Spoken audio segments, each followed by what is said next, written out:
Red Pill, Raw Truth with your host Matthew Horbury.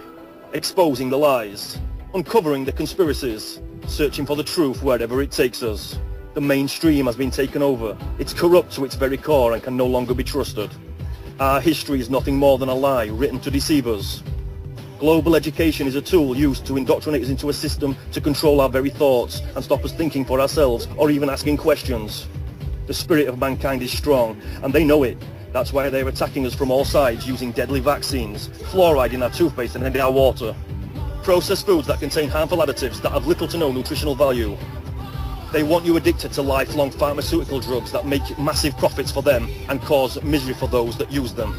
They spray us with chemtrails that contain heavy metals and other toxins harmful to our health and poisoning the very soil we grow our food in. Using genetically modified food, known as GMO, they are turning the population of the world infertile so they can decide who is allowed to have children. Make no mistake, they want you and your family dead, with those that survive being forced to live in slavery in a one-world dictatorship where every aspect of your life will be watched and under their control. Who are they? The secret society Satanist scum that rule the world. Red Pill, Raw Truth. No stone left unturned. Every Thursday, 2 p.m. Eastern, 7 p.m. UK, on the Shake and Wake radio network, where the truth is all that matters, and the truth will make you free. Welcome to Red Pill Raw Truth. I'm your host, Matthew Horbury, and today we're not going to be joined by Judy Wood. We might be. I don't think she might be coming in later, but Andrew Johnson will be joining us in about half an hour. So it's just me for now, and Rick Reitner, if he's going to be talking to me as well. But what I'm going to do today, for now, is I'm going to go through some of the oral histories that are, these are the official histories that have, from your firefighters and your lieutenants and your people that were on the ground of 9/11 at on the first responders, and these are all under oath. So these can be submitted in a court of law. Right, and the architects and engineers for 9/11 Truth, these people, they put, I'm just logging into the chat room, sorry. They'll search they'll go through these, there's 503 of these testimonies, and they will go to these testimonies and then do a quick text search for the word explosion. And then they will present, in the testimonies, the official first responder testimonies, there's 118 mentions of the word explosions. Well, they're not putting any context to that. They're just making a blanket statement and presuming that these explosions are bombs. Now, if we go to these witness testimonies and we do a search and we can read the text around the word explosion, we'll find that there's no mention of bombs, or if they are, it's out of context. So what we'll do is I'm going to have a read through some of these testimonies. Right, so if anybody wants to join me, I'm going to be copying this link and pasting that into the... Right. Okay, I'm good. Right, so I've got a testimony. The first testimony that we get is...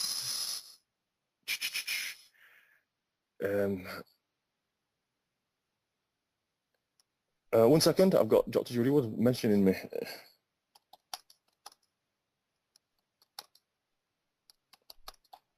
Yeah. Right. Okay. We've got Mr. I'm Paul Ranberg of the Fire Department of Police, New York. The time is now 6:03. I am conducting an interview with Lieutenant Albrum, and he is the 1, 2, 3, 4, 5, the fourth one down on the list I've posted into the chat room. Now, if we open that out and we search for the word explosion, right, the first gentleman, for some reason, I remember particularly, he was a gentleman in his 70s. He said that he was on the 59th floor of the first tower that got struck. He was actually ordering some kind of food at the cafeteria. I think it's the 59th floor, I'm pretty sure, and thought that when he heard the explosion that it was the kitchen oven. So This doesn't sound like a bomb. It sounds like he's just heard what he's describing is what he thought we heard was the kitchen oven. And then further down, it carries on again. No, sorry.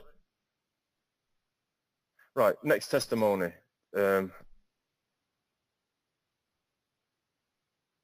Right, this one is. Oh, sorry, that wasn't Lieutenant Abrahams. This was that one was a guy, Glenn Azenda, or something like that. Is 1, 2, 3, 4, 5, 6, 7, 8th down on the list, and that's the kitchen oven guy.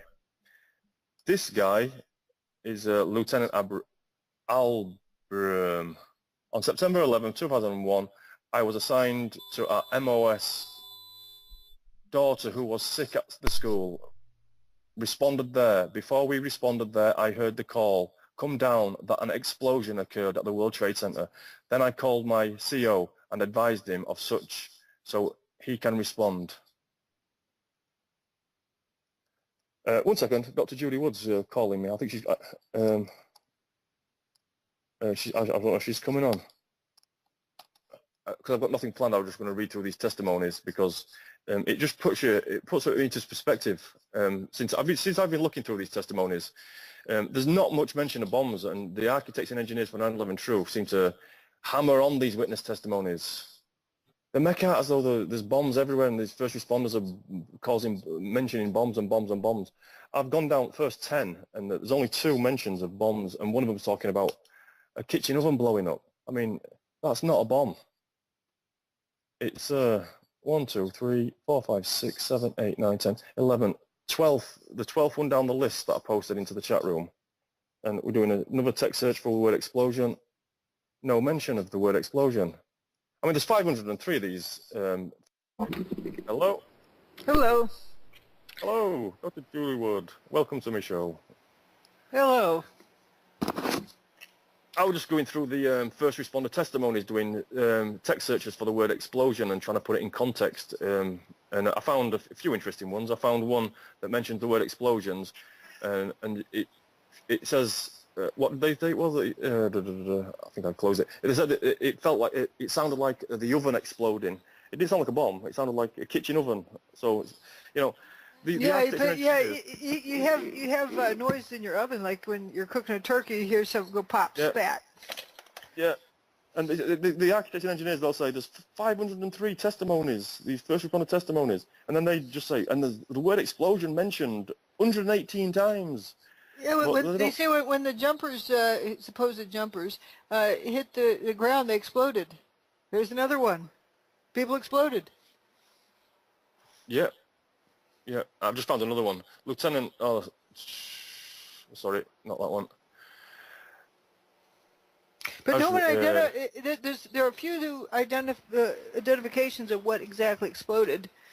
Not a whole lot of things. I mean, you're not going to have people identifying a bomb blowing up in their face. But there are some particular ones, and I don't know if I've read them on your show before. No. I could read them. I got to change the glasses here. I'm getting serious. Let's see. Patrick Sullivan, a firefighter. He says there was a deputy chief's rig on fire that was extended to a 113's rig. There was a big ambulance, like rescue company truck, but it wasn't a rescue company truck. It was a huge ambulance. It must have had Scott bottles or oxygen bottles on it. These were going off. You would hear the air go boom, and they were exploding. So he stretched the line and tried to put that out. You could only use booster water. And then there's another firefighter, Todd Heaney. I remember getting a drink of water out of the cooler there. Then we saw... Then we just started to put the car fires out, and the rigs were going, ambulances. I mean, there must have been 50 of these things burning heavily. The Scott bottles and the oxygen cylinders were all letting go. You would hear them blowing up left and right. Got a distraction here. A four-legged one. Okay, And then there's let's see, Renee Davila. At this point, was your vehicle lost? He's an EMT. Basically, all we to do is to go around the building, come around, but it looked longer than usual. But it took longer than usual because we're walking in this shit. That's what he said. Like you move and it's the soot, like heavy dust. We're walking. I realize we only have two people. I see my vehicle. The seats are covered. I've got my bag. I hold it like a trophy. Some people collect basketballs. I haven't touched. Pause. Whatever the force was, it was so strong it went inside the bag. Makes you wonder what it looks like in there. Then he says, but we were there. Vehicle 219 was destroyed. And his supervisor says, well, was it on fire? And he says, what? And the supervisor asks again, was it on fire? He answers, fire? We saw the sucker blow up. We heard a boom. We were walking up Fulton Street. I don't know how far we made it up when someone says, the building's coming down. By that time, I realized it's a repeat. There's other ones that were describing cars, quote, cooking off. I remember too, the cars. Yeah, I remember too, the car started to explode inside the parking lot. I mean, the cars started cooking off. They started going off, boom, boom, boom, boom, boom. I remember that. That was Michael D'Angelo, EMT. Yeah. And there's other things exploding as well. You've got cars exploding, but so when architects and engineers are saying there's explosions going off, they're not putting any context. Here we have oxygen bottles, or that's what one described as in air tanks. He says oxygen bottles or air tanks. That's what Patrick Sullivan. I've been ridiculed for making that statement, but that is what the firefighter was calling them. And then they have they're blowing up left and right. And another one says oxygen cylinders. That's a firefighter who says that. And then Renee Davila, his EMT vehicle, emergency medical vehicle, blew up. Another one has cars in the parking lot going off, boom, boom, boom. And wasn't there a policeman who claims his bullets were going off in his glove box? Yep, that was in that same what I call it, the toasted car park. So there's plenty of explosions going off, and if anybody at street level, at street level, yeah. Yeah. So is there a wonder what's going on in the building? I mean, you have these humongous air tanks in the building, air pressure tanks. If nothing else, used for flushing toilets high up, to give the flush more gusto. Like I call them turbo toilets. Like I guess airplanes have that too. Pressurized air so they don't use much water at all. And so, but you also have water tanks up there. So these would be letting go, using the words of the firefighters. When the walls of the pressure vessel weaken, at some point they're going to explode. They're going to be overpressure for the strength of the walls. Absolutely. So if you put them in context, there's just there's not much. People say explosion, but there's architects and engineers are making it out as though controlled demolition, bombs, and there's just really no evidence for this. Patrick Sullivan's using the word boom, going off, and then let's see, blowing up. That's the term by Todd Heaney, and then Renee Davila. Had used the term blow up and boom, and Michael D'Angelo used boom, boom, boom. So those are descriptions they're giving.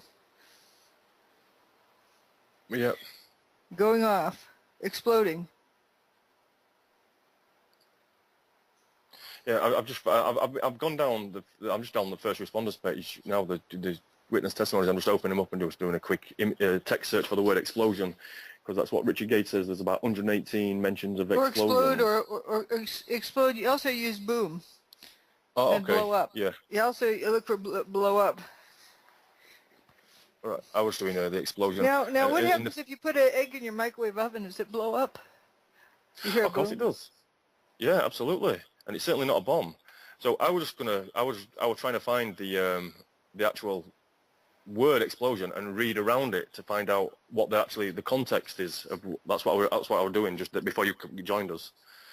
And in the first 20 ones, I'm just going down the list. Just the first 20, there's only about 3 testimonies that have the word explosion in there. So like, there's not everybody's screwing bombs and explosions, running around. It's just right. There's very few of them. Like even Gage says there's 100 of them. There's out of 500, testimonies.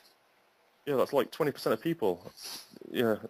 So it's it's blown out of proportion. And then here's some that actually identified something instead of just hearing a boom. Yeah, you're going to hear a boom. So what? I mean, there's if a house is on fire, you're going to hear a boom. There's some pressurized cans of hairspray or shaving cream or something that are going to explode. You toss those in a fire, they'll explode.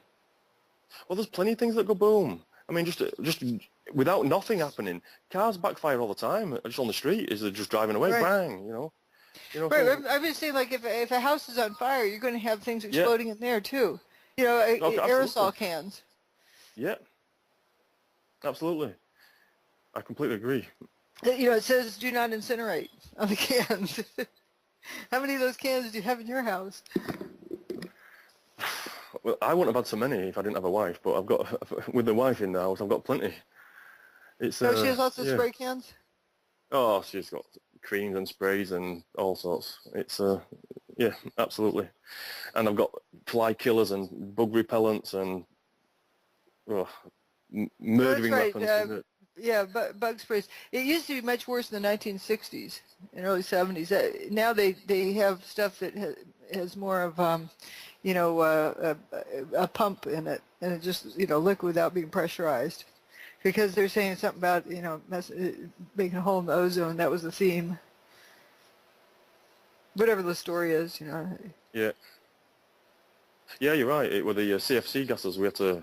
They were hitting the ozone in one of them. Whatever their story is. Yeah, their latest crisis on that.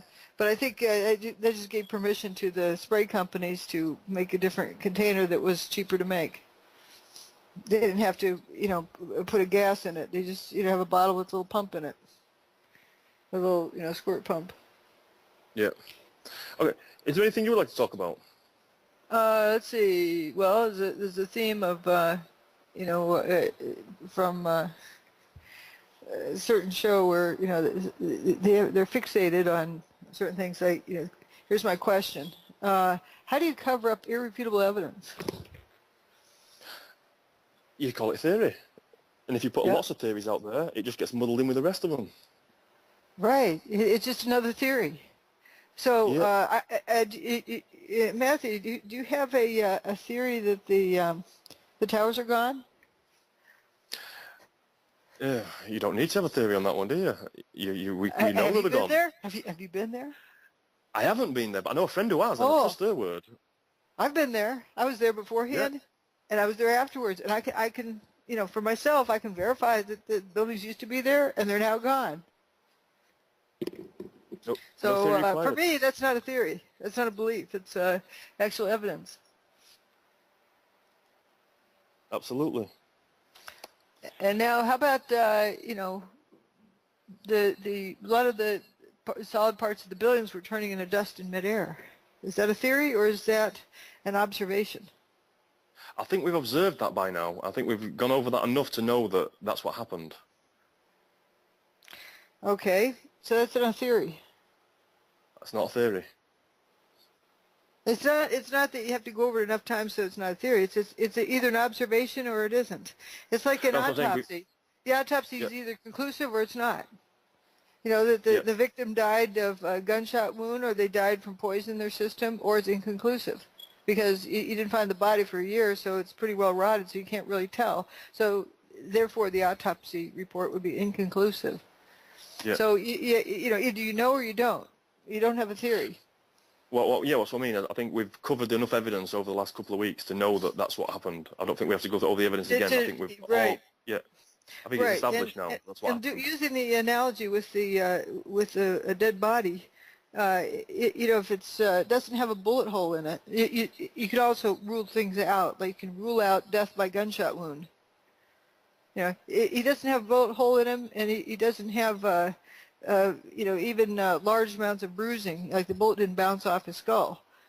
There's no holes in his body, and he doesn't have any major bruising. So you can pretty much rule out death by gunshot. And but even if you found a gun in his hand, oh, we've got a gun over here, or somebody standing in the room had a gun in their hand, so therefore, no, it doesn't mean that the guy was shot to death. No. That's a fantasy or something someone's making up. It has nothing to do with the evidence. The evidence would be that there's no holes in the body, so you can rule out death by gunshot.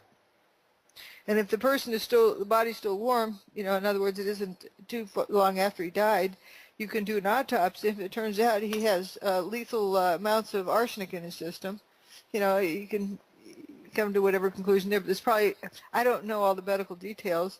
There's probably other things that you would find, like blue fingernails or something, at the same time to consistent data. I'm not a pathologist, so that's not my. I can't make up those stories as easily. Yeah, but I know exactly what you're saying. You're saying, you've got to look at the evidence. You've got to look at the evidence, and the evidence looks, Yeah, you don't need a theory. The evidence is either conclusive or it isn't. Like if you had a guy out painting his house, and then now his stepladder is overturned on top of him. He's laying on the ground, and oops, you can see that he's got a big blunt force to his skull. There's a rock, is obviously his head landed on the rock, and then his neck is broken. You can start figuring out what happened.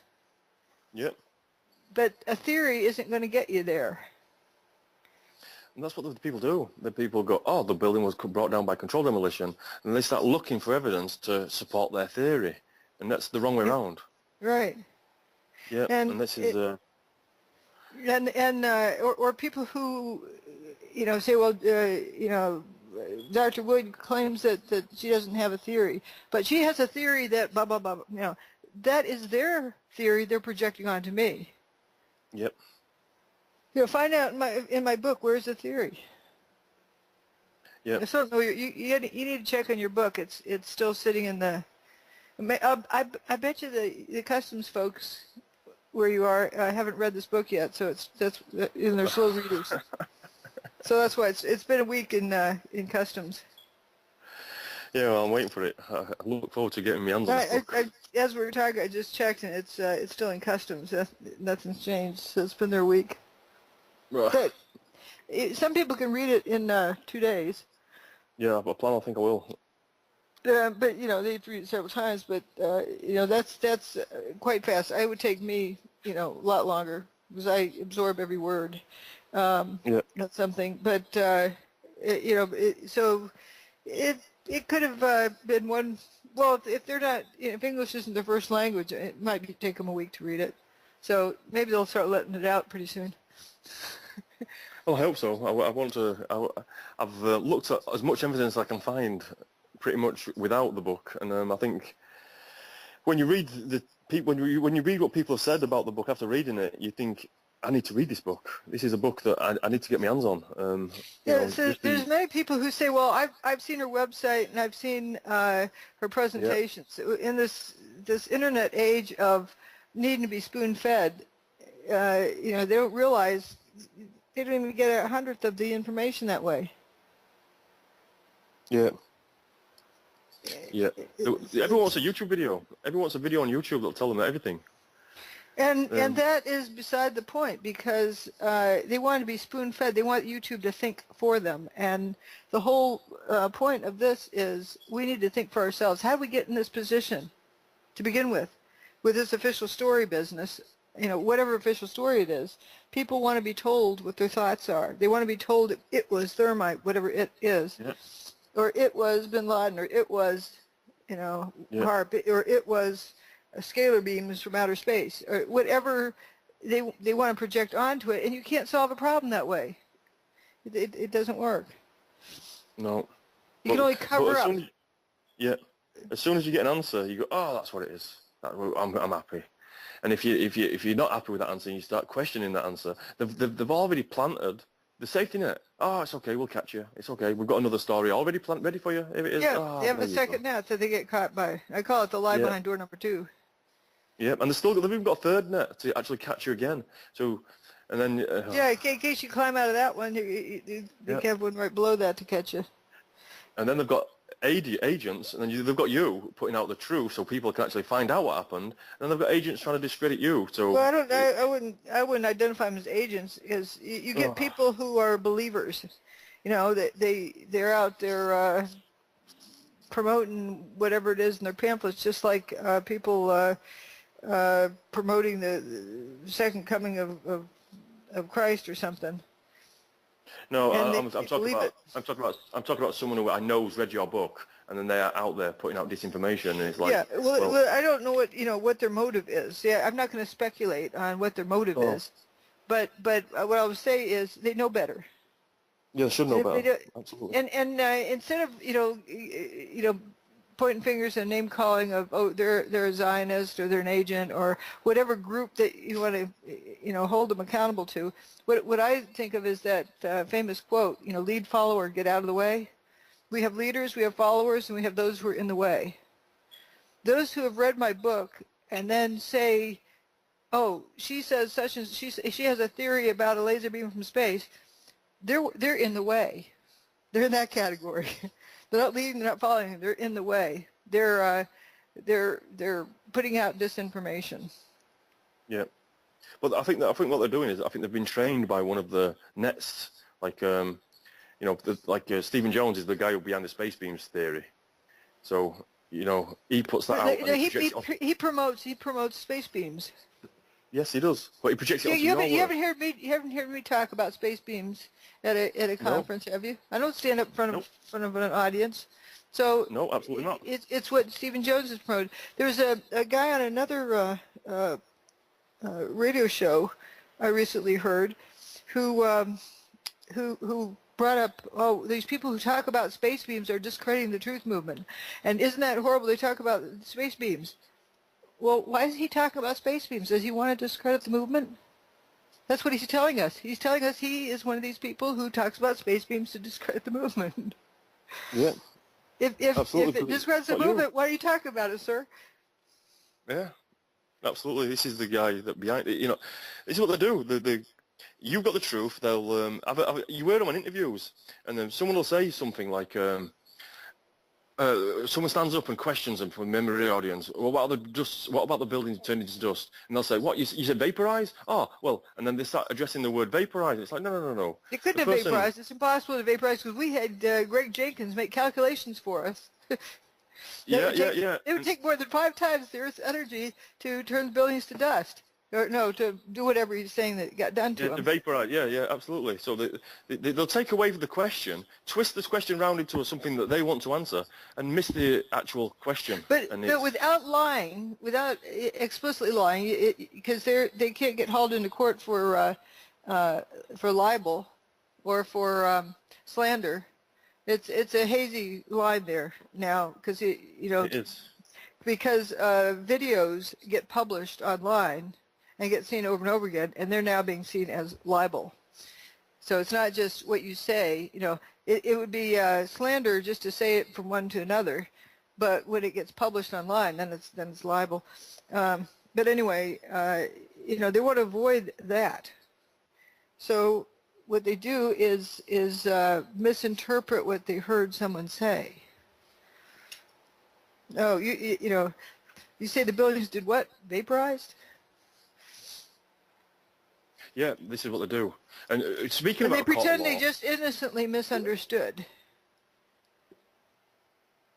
Yeah, absolutely. And they do it. That's what they do. They'll you say evidence, and they'll say, oh, theory, and then they'll start addressing theory. She had a theory. Oh, she just used the wrong word.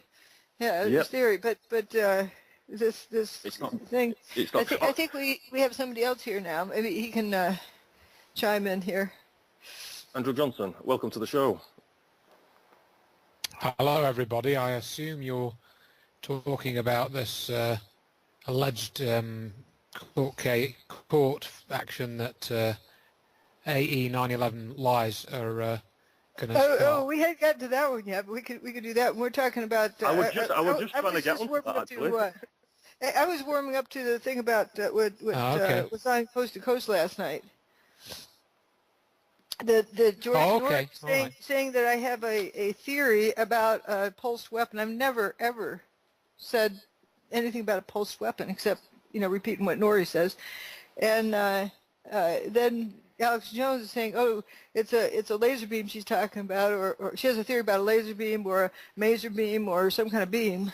I don't remember exactly what he said. But he had several different kinds of beams that he was putting in there, and so he's even disagreeing what my theory is from what Jory says my theory is. They don't even have a coherent story. And that's right.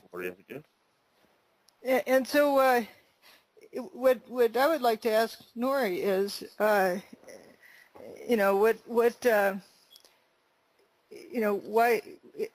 how do you cover up evidence, irrefutable evidence? How do you cover it up? You call it a theory. Yep. So is that what you're doing, sir?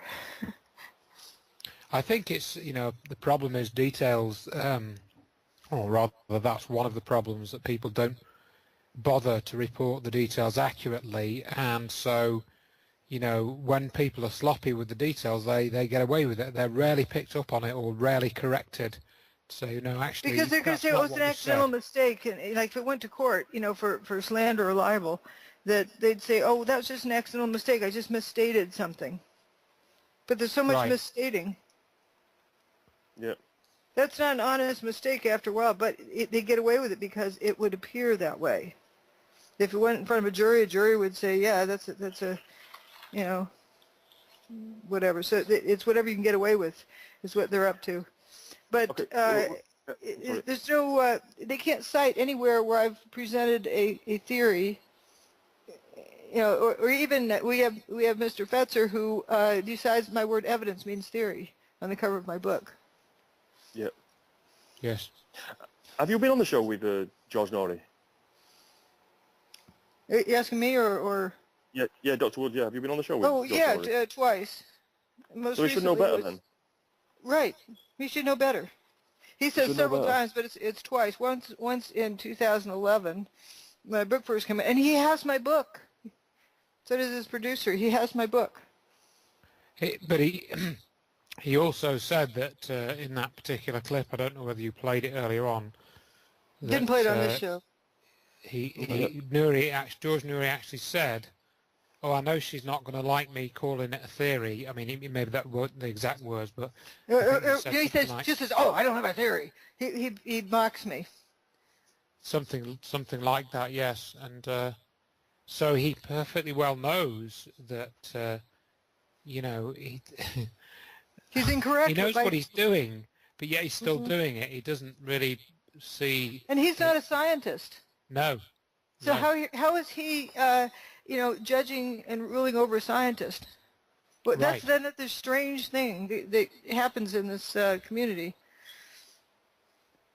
But it's not, by and large, it's not a community that's got a high concentration of scientists in it. That's one observation I've come to. And I can see why. You throw your hands up and walk off because it's so insane.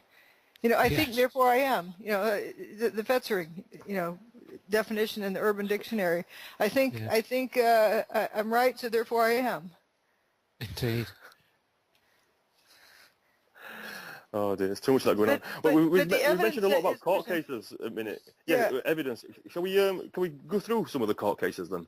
The latest, there's a couple of, they always have different ones going on because of this issue that I'm the only one who's submitted a federal QTAM case about the destruction of the buildings. And Morgan Reynolds submitted one about the assumption, the false assumption they made of, we think they were planes, so therefore there were planes. That's what his issue is about. But mine was on the the fraudulent report about the demise of the buildings, and no one can refute what I presented. They dismissed the court case basically because there were only a handful of supporters, two of which are, right here on your show, and that's a problem, I think, for those trying to cover it up, because they haven't submitted a court case, but they want to make people think that they have. Like when I submitted my request for corrections to NIST, that was my first action. That was March 16th, 2007. 3.5 weeks after that is when Richard Gage's website went up, and then they, along with Stephen Jones, submitted a request for corrections to NIST. But theirs didn't include any thermite.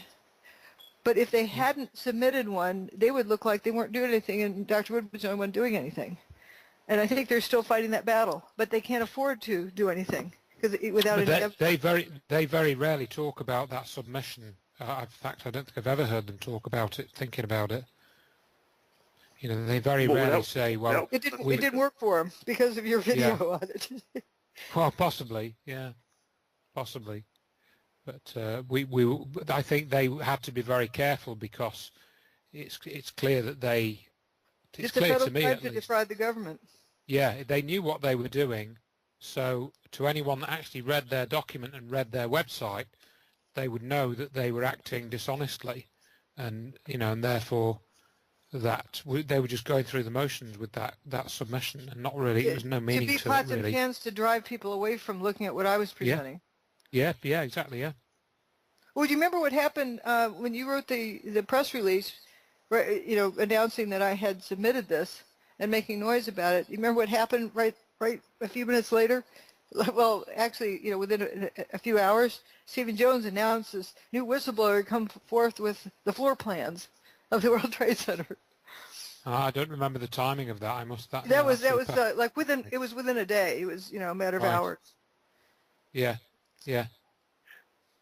And now we can finally figure out what happened, because we now have this whistleblower that came forth, and all this hoopla went rippling through the truther community to rally behind it. Said they weren't looking anywhere else. They're looking for, where can I download the floor plans? Well, they call it the blueprints, but it was that's blueprints for truth. That's where that was coming from. Yeah. And it was really just the floor plans. Yeah. But they present them as the blueprints. What was the outcome of their court case? Did they just get thrown out? They didn't have a court case. Wait, back then. So, but they're trying to give the impression they have a court case. So they had this NYC CAN thing. They were getting everybody's signatures on it. So what that does is get people to sign on. Once you've signed on, you're more invested, and you want to see something go forward. You want to be on the winning team, right? So you're not going to abandon something. So they're collecting signatures to get, see how many people we have. And I think it was to get something on the ballot, to vote for something, to maybe think about doing something about getting a new investigation. But there was nothing about any evidence. No thermite, no nothing. No, nothing. It was just about, do they have enough legitimate signatures to get something put on a past inspection to get put on the ballot, and it failed inspection, so they went out and got more signatures. And then they still didn't have enough signatures, and so they were taking it to court saying, we do too have enough signatures, and back and forth. It was nothing to do with the buildings.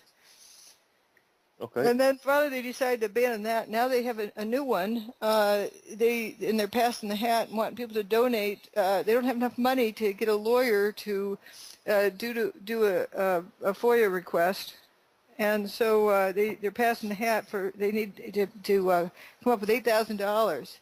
Well, they have, $640,000 ad campaign. They came up with that money overnight to put big electronic billboards on Times Square. So I want them to get, they don't have a problem getting money. No, they don't. And I think I read somewhere that they made $2 million between up to 2000, 2008 to now. Yeah, or 2008 to now. But that's above the table. You don't know how much they have below the table. Oh yeah. But what is their objective? And they say they need to hire a lawyer. That's what the $8,000 is for. AE 9/11 Truth has how many lawyers in it? There's at least one we know of. But Yeah, James Gorley, who's written hit pieces about my work, distortions of my work. And before Richard Gage said he couldn't submit a legal case because he's not a lawyer. Well, I'm not a lawyer. No. exactly. So how exactly did they throw your case out? What were the wording? What did Well, they they didn't say? throw it out. They didn't throw it out. They dismissed it. That's throw out is a kind of a derogatory term, as though it's nonsense, and it was not nonsense. They acknowledged that the law applied to my case, but in order to dismiss the case, they had to ignore the law. And now I am speculating, but I think it's pretty good, easy speculation there. They didn't state it, but I think it's pretty clear that if there's only 5 people who support the case, if it goes forward, the defendants are members of the military-industrial complex. And so there's only 5 people who support the case. What's going to happen to the judges if they let this case go forward? Are they going to get testified on the way home from work that day? That won't help. Well, That won't solve it. I mean, to mention the order of things, what happened was it went initially into the court of the Southern District of New York, SDNY, and the judge for that initial submission was George Daniels, was it, I think? Yeah. That was his name, wasn't it? And you can read the ruling that he wrote, because there were actually 3 submissions at the same time. There was Dr. No, they weren't Wood's, at the same time. They were over. They're like. well, yeah, Morgan's was submitted more than a month after mine. okay, 6 weeks after mine. And okay, so did they rule on them at the same time, though? They did. They ruled on them at the same time. They weren't submitted at the same time, but they ruled on them at the same time. Yes, okay, so that's maybe what I should have clarified. So they ruled on them at the same time. They ruled on them in one document. Times. Yeah, they used one document. One single document. I think they just copy and pasted the details of the plaintiff at the top of the case, pretty much, didn't they? Yep. Like I was kind of criticized for not having any evidence of no planes, but that wasn't an issue in my case. And I was also criticized for saying that the military did it, or I was also criticized for saying I didn't have proof that bombs did it. Well, that wasn't my issue. That was Haas's issue about bombs in the building, and his issue was about Building 7. So well, they won't. Nobody will know who Haas is, so we have to explain that. And that was the 3 cases that were submitted. Or should I say, the 3 key term actions that were submitted were Morgan Reynolds, which primarily focused. Yeah, and then there was Ed Haas, who had a website called muckrakerreport.com. His was not a key term case. Okay. His was just saying that he didn't want. He was warning NIST not to commit fraud by issuing a report about Building 7 because he suspect they're going to, commit fraud. Okay. It was something like that, and it was to stop action, and it was so it was a totally different type of thing. Oh, I see, and which even makes the ruling even more unusual than that they should use the same ruling for that case as well, or the same document, even though it was a different action. It wasn't a different case about a different building. It was the only thing in common was that it was an event that happened. The original event happened on 9/11. That's the only thing in common. And the thing that stood out in my memory of that was if you read the ruling, it mentions that something along the lines of, I'd have to go and get the actual document. I don't know if I've got it to hand now, but the document mentions the moon landings. And JFK. Yeah. In my thing, it says he's not going to hear a case about who shot JFK or what landed on the moon. That's not the exact words, but it's pretty close. Yeah, and it wasn't what the case was about. He must have misunderstood my case when he read it, assuming he read it. So you appealed and went forward. Did the other people appeal there? But there's another thing. The lower court also said that, you know, I didn't have a whistleblower status because he decided he wasn't going to read my whistleblower report, which was the request for corrections to NIST.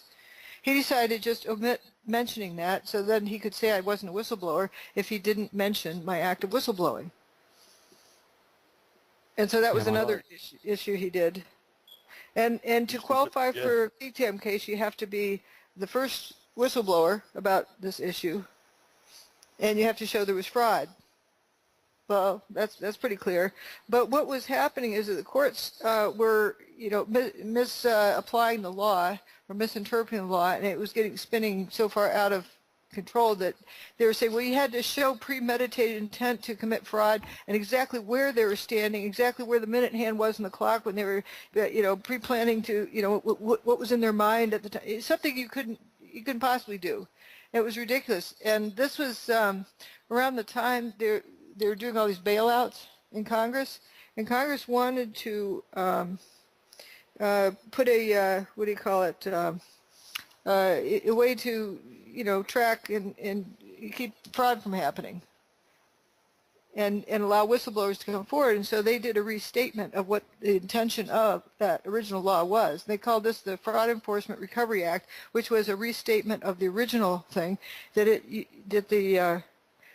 the person coming forth, the whistleblower, just needed to show that they were a whistleblower, the first one, I'm still the only one, about, you know, the issue I brought forth, and that fraud was committed. And, well, NIST helped me out there. They even wrote that they didn't do what Congress asked them to do.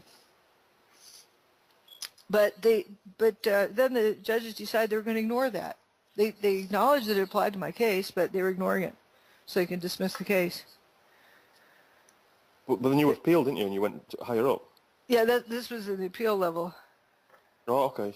The lower case, it was just, you know, nonsense stuff. And I was the only one to appeal so that they couldn't be distracted by lumping it in with these other ones again. That's why the other ones, the other two. Yeah, I think my connection dropped out when I was talking about the Daniels, the first ruling.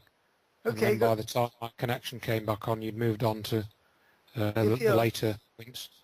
And yeah, so that ruling then, as you know, as Dr. Wood has gone on to say, was you know, then it was appealed, and within that ruling there was a hearing for the appeal, wasn't there? Which was 8 minutes long. 8 minutes long. So there's not much you can say in that 8 minutes. You're pretty much and defending yourself. that was on the 26th of June, was it? Was it June 2009, wasn't it? Yep.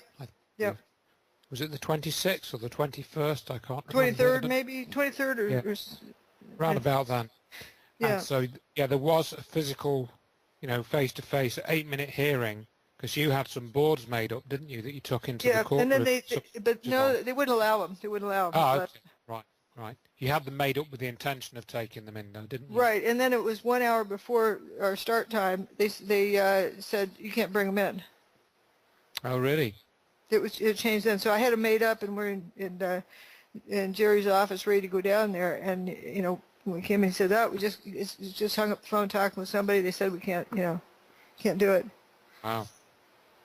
I don't remember you telling me that.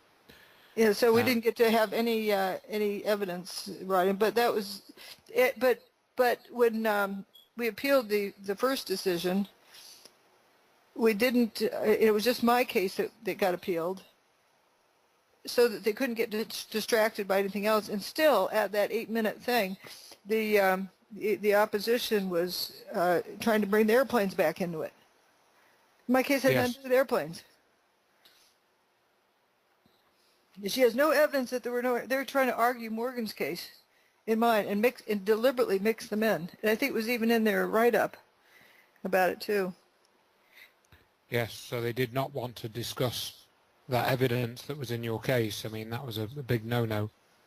And also, on the defense side of it, they're saying, well, you know, Dr. So-and-so who has a PhD in engineering, and then we have little Ms. Judy over here. they're playing that game. That's pretty idiotic. So what were the evidence that what in your court case? What was it? You had Morgan Reynolds doing the no planes. You had the Building 7. What was his name again? Yeah, this has nothing to do with my, it has nothing to do with my case. No. Yeah. I'm not quite sure how it came to be, you know, put into place at around the same time. I don't know how that happened, but yeah, Ed Haas. I'll type it in the chat window. H-A-A-S. Yeah, he's sort of like time he surfaced. Yes, and he seems to have disappeared without a trace ever since. I've not heard much about him since. So he would have just muddying waters then, really? Because I've never heard of this guy's court case. Yeah, it was just, you know, just he's in, he's down. But okay, there's another court case I want to get to. Wait, 1 second. But the point being that the judges acknowledge, this is respectful of me, they acknowledge they were ignoring the law to dismiss the case. But do you blame them? Do you blame them? Because nothing would have been accomplished if the thing had gone forward if there's no supporters of the case. Because if there's no supporters of the case, that means you just justified the judges and the case is gone. You know, and justify no backlash. Yeah. Right. If there's only 5 people who care about this case, it's controllable. But if we had 100,000 or even 50,000 people out there, or 2,000 people out there in the street outside the courtroom, were making a lot of noise about this, they couldn't have swept it under the carpet. We'd have a different scenario.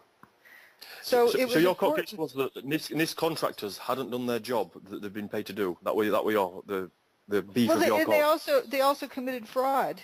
And an example I like to give is like Underwriters Lab. They made 2 half-scale floor spans, mock-up floor spans, and 2 full-scale mock-up floor spans, and they cooked them. They set them on fire, and to see when they'd fail to support load, and they did. They cooked them for twice as long at twice the temperature Fahrenheit, and they didn't fail. They couldn't get them to fail. So they had to call the test after several hours, and so but then they signed off on a report saying that fire did it. That's fraud. When they could not get their floor spans to fail due to fire. Right. Absolutely. And they were. You can go down the list of. There's a whole bunch of things like this where they knew better, and it was this game that the court system had been playing. But the FERA Act was what Congress did to bring it back to the original intent of law. It's not a new law. It was the original intent of the law. They were restating the original intent so that they could have whistleblowers who could have accountability for the bailouts. And every case that was still pending as of the date that was passed was covered, and that included my case. And the courts decided they're going to ignore that and go back to being able to claim that you need to know, prove premeditation, where the person was standing, and what their thoughts were, and whatever details. And specifically, this example that I use is, let's say you have a contract for a mathematician to sharpen pencils for everybody. The best mathematician in the world, is on the NIST report. This is hypothetical. Is on the NIST report to sharpen pencils for everybody. That's what it's in his contract, sharpen pencils. But then he sees that somebody has added 2 plus 2 and got 9, but he isn't going to point that out that they have errors there because he's paid to sharpen pencils, even though he knows that this is a fraudulent report going forth. And so the way the law was being interpreted before was that, well, if he didn't sharpen his pencils correctly, that's the only thing you can say was fraudulent, rather than he knows the report's fraudulent and he signed off on it.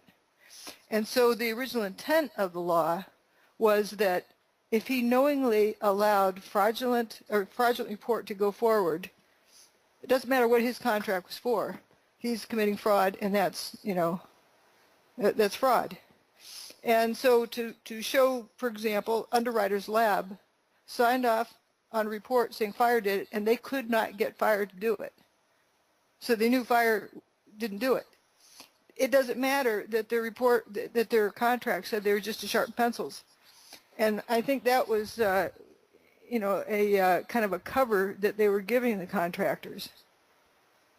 Like, for example, SAIC, Science Application International Corporation, on their contract, I think they're to have a typist typing in the equations into Microsoft Word. Well, what they're doing is preparing the report, and you know what their area of expertise is? PsyOps. Oh, but they're just typists typing in equations on the report, as though that would protect them from being involved in doing PsyOps. You know, they would knowingly be putting forth a fraudulent report. But Right. you know, the protection they were given is this loophole, and FERA closed that loophole. But the judges dismissed the case, decided they wanted to use the loophole anyway, so they had to ignore the law in order to use the loophole. Okay, we're coming up to a break now, so we'll be back in a few minutes. Welcome back to Red Pill Raw Truth. We're discussing the court cases of 9/11, and where do we get to? We can continue from where we left off. Yeah, we're talking about the appeal and how it was decided that, you know, this is an appeal for should it be dismissed or not. Now, remember, the defendants are the many members of the military-industrial complex, and you have 5 supporters of this case. What do you think the judges want to do? But the judges were respectful. This is the Court of Appeals. They were respectful. They acknowledged the law applied to my case, but they're ignoring the law in order to dismiss the case. That's respectful. And if this case had gone forward, if there was enough support for this case and it had gone forward and they couldn't ignore it, then we moved to discover we can put people under oath. Isn't that what the truthers wanted? Put people under oath? And one of the first people to put under oath, of course, is somebody from ARA who, their company are manufacturers and developers of energy weapons. They also have a contract to know everything about any weapon of mass destruction that exists or is being developed anywhere. So not only can they identify what weapon it is, they very, very likely know whose weapon it was that was used. That's the closest anyone could ever possibly hope to get in this. I'm not going on speculation. That's, you know, the people who know who did it would be right there on the witness stand. You can't get any better than that. So you can see why. By doing things in right order, yeah. So by doing things in right order, you get to, without knowing who did it, you end up getting the people who did it by following the procedure, if you know what I mean. So, but without support for this case, yep.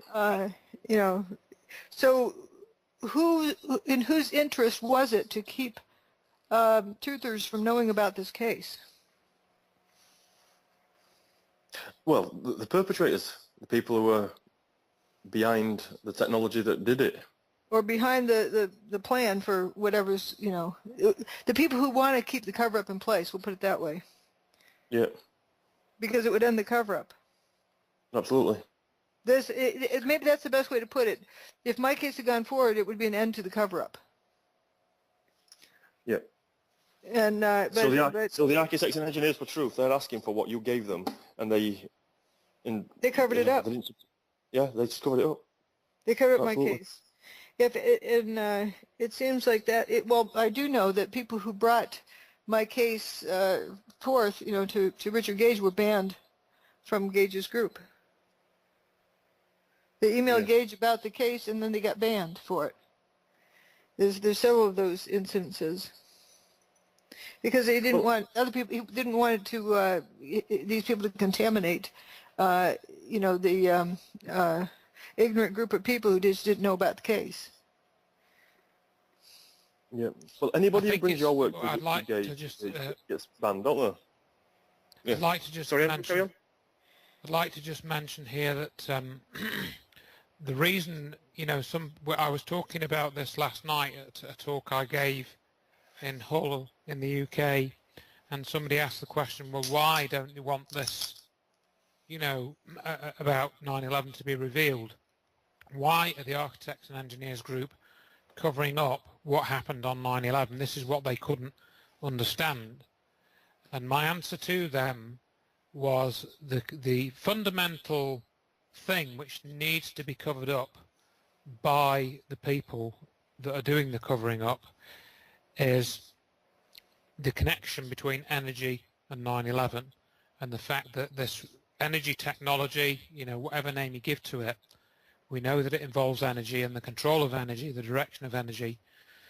That has to be covered up, and whatever way they can cover it up, that's kind of secondary, really. They can set up a group, to talk about thermite or nanothermite, and they can give that group a few $1 million to keep their operation going by sending these people on 30-day tours of various cities.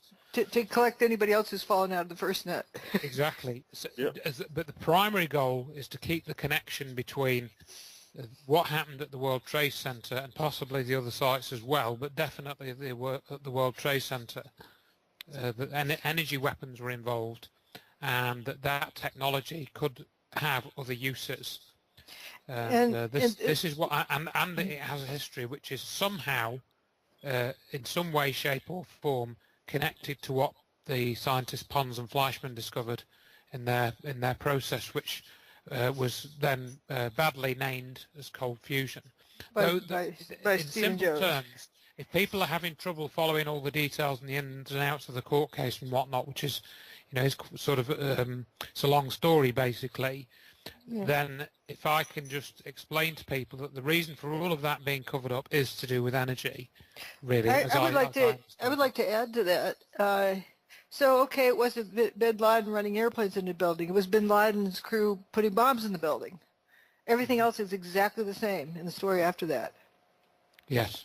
So it doesn't matter which of those stories, but if it's, something to do with energy, a different type of technology, that's a whole different animal altogether. Yes. And then, of course, the other things that have to be covered up. I mean, we've had discussions, I think Matthew may have even talked about it just a little bit in the first program that we did. And that, I think, is why the Stephen E. Jones character has kind of gone into the background quite a lot. He's occasionally sort of stuck surfaces. his head up. Yeah, but he watches daily. He watches it. He does appear to be watching things. And so by about 2007... Whoops, I dropped out. Hello. Knowledge then, and it had grown a little bit. Yeah, I heard you say about by 2007. Then it went off after. I got disconnected after that. I think you dropped. Oh, did I? So I was saying that Stephen E. Jones was sort of fairly prominent in 2006, and then in 2007, he seemed to sort of fade out of the picture a little bit around the time these court cases were. Well, it was also it's like he handed the baton over to Richard Gage. I saw that at that time. That's what it looked like. And Gage, not being a scientist, doesn't have to answer scientific questions. Yes. So that was a clear kind of change of mode of the cover-up, which has continued since that time. And I think, as Dr. Wood said, Gage he can basically pretty much say more or less what he likes, as long as he's got the right sort of language and the right presentation to rope people in, and as long as he is being skeptical of the official account of what happened on 9/11 and mainly at the World Trade Center, then he can get away with pretty much anything. He can give them any story that has vague plausibility to it, and that's the way the cover-up works. Yeah, as I've been saying to Matthew, that they need it to be organic, but they just need to make a little adjustment on this side, over here, over there. So, yeah, Jones got it off and running in a particular direction, then sat back, and then if it needs adjustment, he might poke it here or there, but he doesn't have a hands-on part of it. And I think that's kind of the way it goes. So so people feel like they're participating. They brought this, like David Chandler, arguing Yes. about, well, this fall of whatever. But if he starts going off onto those flying pieces trailing dust and doesn't say, oh, that's evidence of thermite, he's not going to be their poster boy. So he's going to say what they want him to say. He's given a leeway within the margins so that Yes. he can say things that aren't too damaging for keeping the energy issue out of it. Yeah, that's right. And I mean, a lot of people don't notice these details and inconsistencies, because they don't study it closely enough, or they don't have an analytical background, so they don't see this kind of organic process, and how it changes. The other thing which I think seems to have been happening in the last couple of years is that the role of this Veterans Today website seems to have kind of increased a little bit, and I'm basically judging that on the number of people that I've seen Quoting it. reposting the Veterans Today articles, or sending them me on by email, or reposting them on Facebook. And they, of course, are not really thermite oriented, although you will find articles about thermite on there. They've been quite heavily promoting this vesves nuke, nonsense. Mini, micro, on nano there. nukes. Yeah, and the various flavors of that. So again, We're coming up to spray on nukes soon.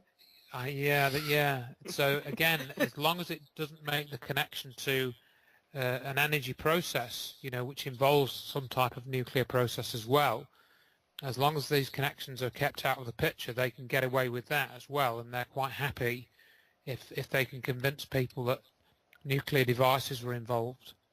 And they don't really care, for example, whether these stories are inconsistent between mini, micro, nano, or pre-planted in the building when they were constructed, and this sort of thing. That's not really important, as long as they keep people away from the knowledge of tritium and cold fusion and so forth. It's also interesting. Yeah, Fetzer will mention tritium, but only to bash me, claiming I ignore it, Yes. which is not true at all. To me, it's a red flag of something. But one thing that becomes quite clear to anyone who starts looking at this is the nukers don't attack the mini nukers. They don't try to destroy them. They'll do some slight name calling to make it look good, but they're best buddies. And the mini nukers don't destroy the thermite folks, and the thermite folks don't destroy. All of those folks are all buddies together. One thing is clear: they all are very, very harsh about Dr. Wood. Yeah, it's like WWF wrestlers. Almost, yeah. Yeah. That's a beautiful analogy. It's a Because game it's all that gets staged played. as well, so that is a good analogy, Yeah. because a lot of that was staged, wasn't it? Yeah. And so right, but they don't do stuff like put out false stories saying whatever. You can fill in the blanks. I'm not even going to give them airtime, but there's like there's this one particular article on Veterans Today called "The Good, the Bad, and the Ugly," and it's nothing but character assassination, full force, pulling out all the stops. You don't see anything like that against any other person looking into 9/11. Yeah. No. And it's something Okay, I've been looking into more recently is, this is a little bit of a tangent, but is journalistic integrity in the mainstream. And the standards people are brought to. They may not talk about certain things, but they don't put out, super lies. They'd be held accountable. They'd be hung out to dry if they put out fake stories. And I was Talking looking mainstream, into... yeah? What? You're talking mainstream here, Yeah, not alternative. Mainstream media would be hung out to dry, and they have. There's been some just a few cases over history where it found out that the people didn't have source information. They made it up, and those people were destroyed. Their reputation for life was destroyed.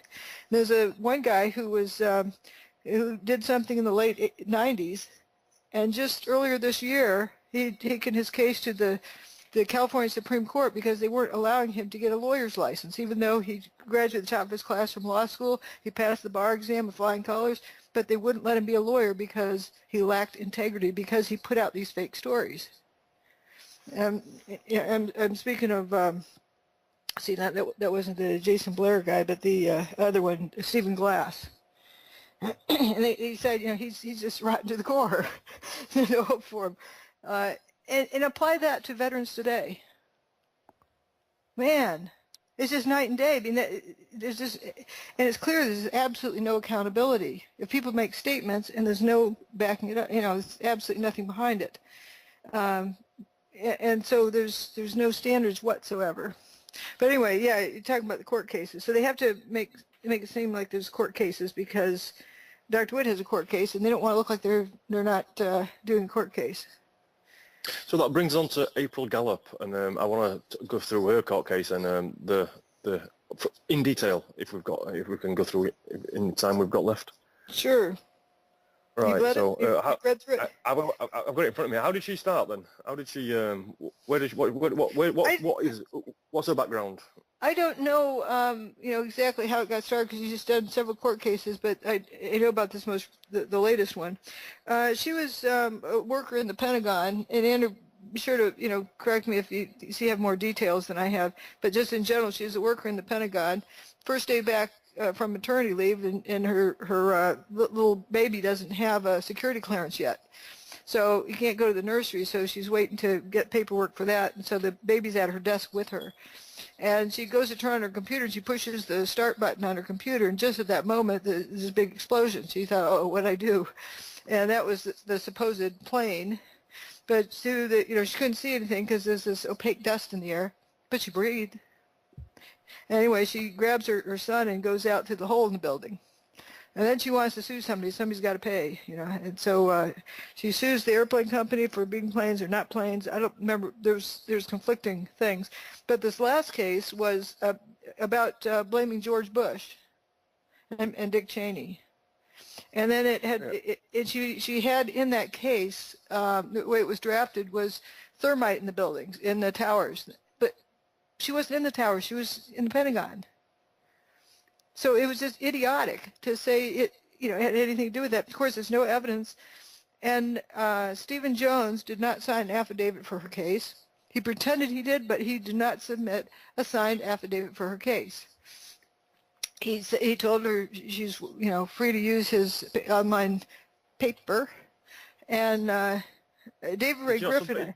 I thought she submitted his book as evidence. David Ray Griffin's book she put in here, she cited, and David Ray Griffin encouraged her. I saw, some emails from him to April Gallup. He was encouraging her to file this case, but none of them signed an affidavit.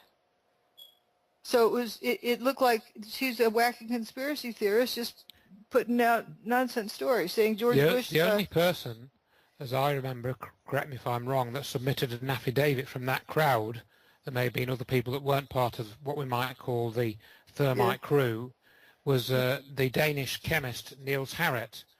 And Ralph he's not an American. Yeah, he's not an American citizen. Yeah, and if you read his affidavit, I haven't read it all and studied it in detail, but he more or less says, well, we think it might have been thermite that was used in the World Trade Center towers. But we don't know the thermite we found. Yeah. Yeah. He said we think we might have found evidence. It was very much a kind of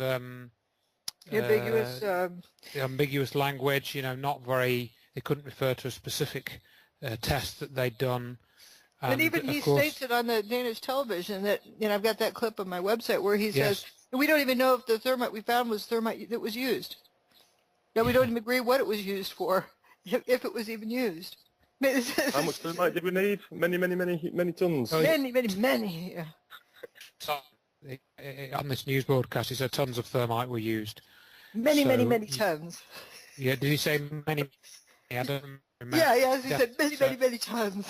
Many, yeah, he really goes for it. So, but again, as Dr. Wood said, for them, whoever was handling that case from, the legal submission. Veal, and then there's Cunningham, I think, was it? The other guy? Gawley, was it?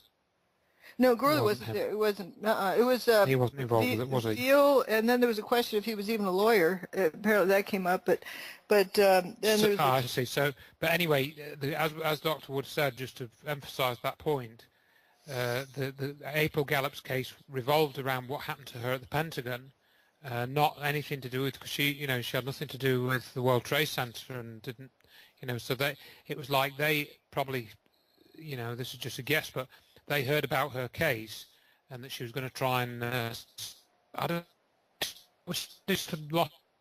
You're breaking up. Yeah, I'm losing you again. Hello? Oh, okay. Are you there? Yeah, back. Reese upstairs. Okay. Again, where did you lose me? What was I saying? I broke up. Something about, I'm guessing you're about to say that she filed a case and they just piled on with this other junk.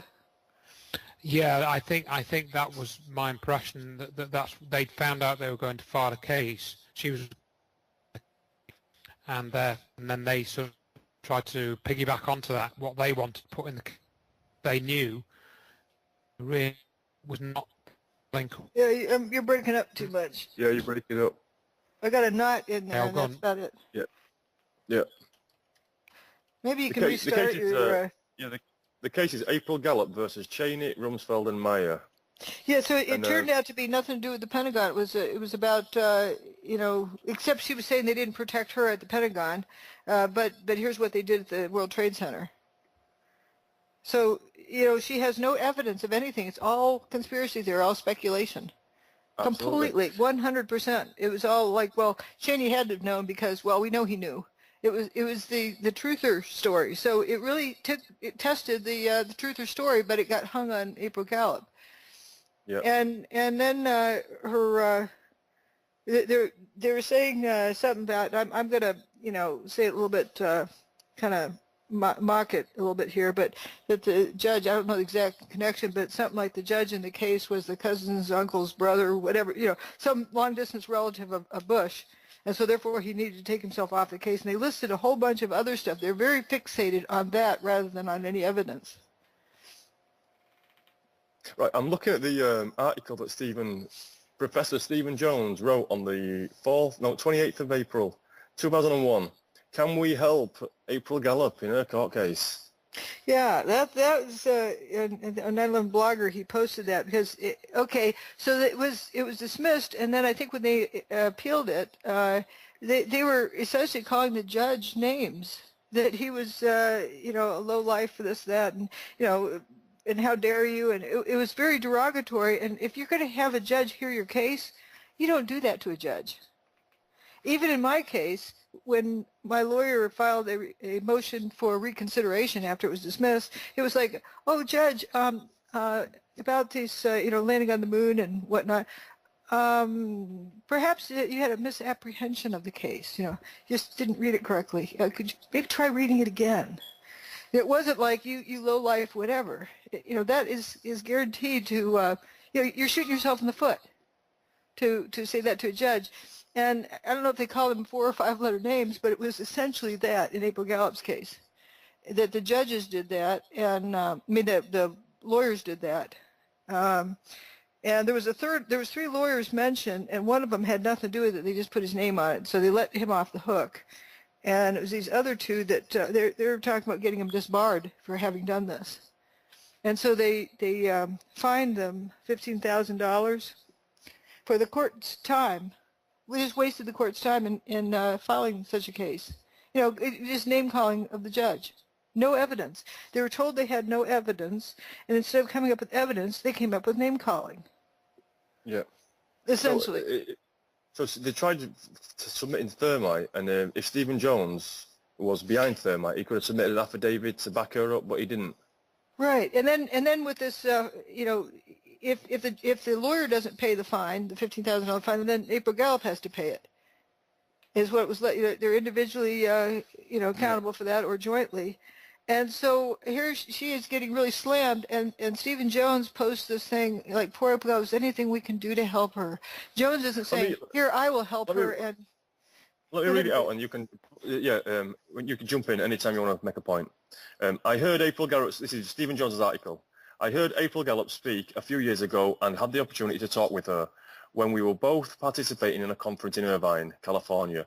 April was in the Pentagon with her infant son on September 11, 2001, when the devastation occurred. There was no warning, but we know from Secretary of Transport Norman Minetta's testimony that Dick Cheney were following the progress of the jet as it came in towards the Pentagon, 50 miles out, 30 miles an hour, etc. There was no warning to April Gallup or her co-workers in the Pentagon, and the jet was not intercepted. See articles of in the Journal of 911 Studies. So he's wanting people to assume there was a plane, and it's a magician's trick, getting people to say as though that's confirmed that there's a plane coming in and they should have warned April Gallup. Yeah, that's what he's painting out that she was about to hit by this incoming plane. That's what he's left the reader to assume that's confirmed. But the Norm Mineta story is obviously bogus, because the 580 miles an hour, it's approximately 600 miles an hour. For easy math, let's just round up to 600, and that means it's 10 miles a minute. So the plane's 50 miles out. Now it's 30 miles out. Well, that's 120 seconds between those two data points. So if the young officer is running in from the radar room, having a conversation with Cheney, and then running back out the door and down the hall to his radar room, then back to ask Cheney, there's not enough time. How fast can the kid run? If he talked nonstop to Cheney and didn't get any additional data, it would take 2 minutes to carry on that conversation that is described. So obviously the story is bogus, but it gets people to assume there's a plane. But Professor Stephen Jones should know this because he's a professor. This can't be an accident. It can't be an oversight. He teaches freshman physics. Yeah. Right. Well, over 100 died in the Pentagon disaster. April suffered physical injury from the blast and had filed a lawsuit charging Cheney, Rumsfeld, and Meyer and others. She deserves to be heard, but her case has been dismissed by Judge Demny Chin of United States District Court for Southern District of New York and is now in appeal status before the Circuit Court in Connecticut. Can we do something to help April Gallup in her quest for justice and a fair hearing? Why isn't Stephen Jones doing something? If he is proof of something, why isn't he doing something? Because he's a leader. He just puts out the word, and he wants other people to do the to get their hands dirty. Yep. Did he get fined $15,000 for submitting this court case? Absolutely not. He didn't even. That's why he didn't file an affidavit in the case. Yeah. But he led people to believe that he had. Yeah. I think Andrew, you know more about that with Ralph Winterrod corresponding with Stephen Jones. Hello? Is Andrew there? Hi. Hi. You know about that? I'm back now. Should be. Oh, okay. That Ralph Winterrod had corresponded with Stephen Jones, asking him where his affidavit is, because he implies he has an affidavit, but there isn't any. And Ralph downloaded the court case from the Pacer system, and there's no affidavit for Stephen Jones. Yet he states on Nylon Blogger that he filed a court case. I mean, they filed an affidavit in the court case where he didn't. But then he comes up. Yeah, you go ahead and tell the story. I don't remember all of that story, so you obviously remember it better than I do. I do remember Ralph telling us, but I don't remember the details. Yeah, he'd sent me his responses from Stephen Jones that it's clear that Stephen Jones did not file an affidavit for the case. There's not on record. There's no mention. The numbers are consecutive of the documents that get filed, and but Stephen Jones likes to imply off the record that he submitted one, but he did not submit an affidavit in the case. But then here it is when April Gallup gets fined for the bogus appeal, which wasn't, it was told that she could then, after they're dismissing the case, or when they're dismissing the case, they said, well, you don't have any evidence here. We'll let you submit evidence if you can go round some up and bring them to us. And she didn't. And then so they did dismiss the case, and now they're appealing it. They appealed it without any additional evidence, and the judges said we need evidence. And so then, and so all they did was. If we skip down the article, it says reasons for dismissal of Gallup versus Cheney. Plaintiff cannot cure their deficient complaint with affidavits. Note, plaintiff has recently tendered sworn statements, i.e. affidavits from two men who have published a lot of evidence about 9/11 fakery, about the fakery of 9/11, namely theologian Ray Griffin and physics professor Stephen Jones. There were no affidavits. There were no affidavits, but Stephen Jones is writing in this article. It makes it look like it's him and Ray Griffin. Yep. Yeah. Yeah. What they did was she submitted his paper in it, not an affidavit. I think she submitted his paper, something she could find online, and David Ray Griffin's book. But that doesn't, she's supposed to be kind of a whistleblower about being a victim there. It has nothing to do with what David Ray Griffin is theorizing. So in other words, if the judge were or other people reviewing the documents in that case, they would have to read the whole of David Ray Griffin's book, and they'd have to read Stephen Jones's paper, but that didn't directly address them. Yeah, that didn't directly address April Gallup's case, because the book wasn't about April Gallup's situation in the Pentagon exactly. It didn't. I don't know if it referred to her, but they would have needed to submit an affidavit that what they were writing was true and applicable to what happened to April Gallup and why. That would have been surely what you would do in an affidavit. Under oath. Yeah, and sworn under oath that this was true, because when you submit an affidavit, you're then, if you are found to be not telling the truth, when you're put under cross-examination, then you could be either fined or sent to prison for that. So they weren't putting themselves into that.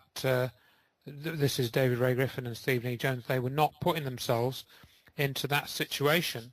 In other words, they weren't standing by what they said was true.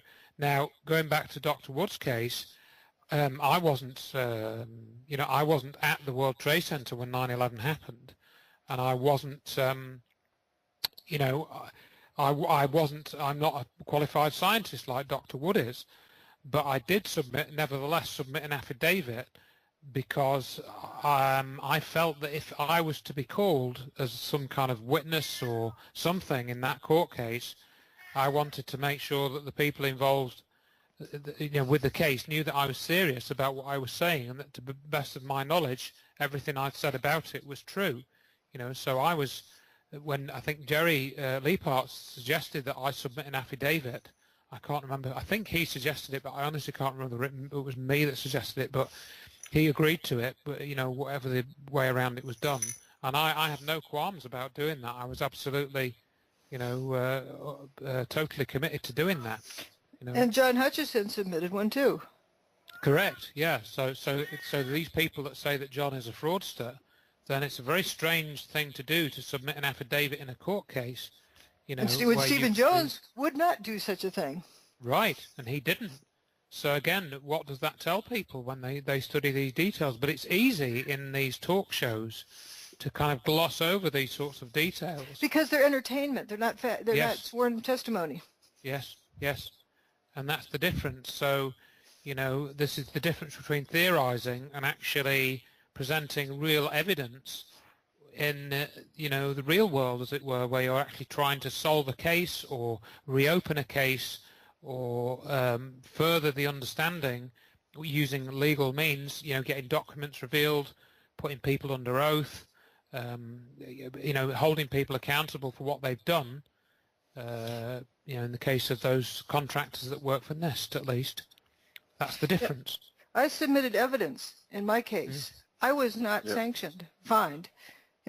Sanction is a, kind of fine or punishment by the courts. I was not sanctioned for filing a frivolous case because I did not file. It wasn't seen that I filed a frivolous case. I had evidence to support what I put forward.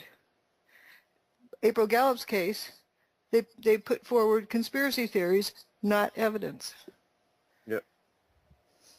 Further down the article, it says here, to state that Professor Griffin and I offer only conclusory statements and personal opinions without evidentiary support is incorrect and misleading, to say the least. We provide ample evidentiary support in published papers, including papers in established peer-reviewed journals such as The Environmentalist. But he wouldn't swear under oath that those were correct. Nope. Yeah, so it puts out a good article asking for, can we help? It's a magic show. It's a magic show. It is. It is. People read that and think, oh, they're really trying to help her. And really they're not. Really. They were using her. Oh, absolutely. Well, was she not encouraged to do this? She was encouraged. I saw the email from David Ray Griffin to April Gallup encouraging her to file the case. Excellent. Excellent. There you go. And the same with William. What is Helen Mariani? No, Kevin Ryan. Oh yeah. To get him to file. David Griffin encouraged him to file against NIST. And then, to represent Underwriters Lab and tell NIST that they're wrong. But that got him fired because he was representing the steel department, not the wastewater treatment department. Kevin Ryan is a chemist who deals with wastewater treatment plants. This is my understanding, but he represented himself as like a materials engineer. It would be like my, when I was a faculty member at Clemson, if I had written a letter to somebody representing the biology department about a biological issue, there'd be misrepresentation. So anyway, David Ray Griffin egged him on, and he filed something representing Underwriters Lab's steel tests. He worked for Underwriters Lab, but in water treatment measurements, and so he was fired for that misrepresentation. And then he played it up as wrongful termination. But I think he initially was a sacrificial lamb, so to speak, from being egged on to make noise. They say, you shouldn't speak up because you can get fired. Yeah, absolutely. I've seen Richard Gage in talks where members of the audience have asked him, "You've got all this evidence. Why aren't you submitting it into a court case?" And he says, "We're not lawyers. What we do is we put this evidence out for you to do that." But he's an architect from San Francisco who doesn't even know about seismic charts. So why is he? He's not qualified to do what he's doing either. No. He's an architect, not an engineer. Yeah, architects that's something that I think the audience might benefit knowing about. Architects are like artists of buildings. How's the space feel in this design? How's it feel over here? They aren't worrying about the strength of the steel here. How many bolts do you need? How many acres of concrete and how thick, how much rebar goes in this concrete? That's what engineers do.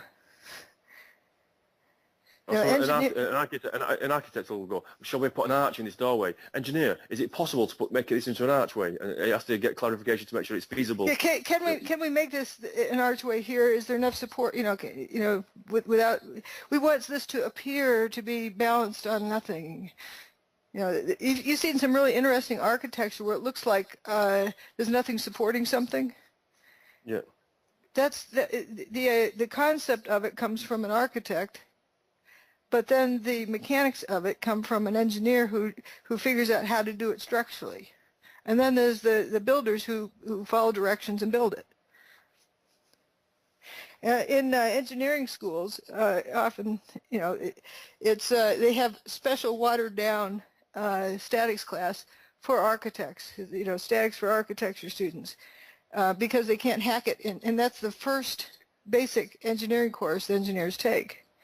The architects, can't easily hack the math or anything to understand it. And that's basically figuring out F equals ma, or the sum of the forces equal, the sum of the forces on the other side. That's too much for them to handle. So, being an architect doesn't qualify you to understand structural integrity of a building. No way. So he's not even qualified to actually discuss what he's discussing, is he really, Mr. Gage? Correct. I'm talking about you. Correct.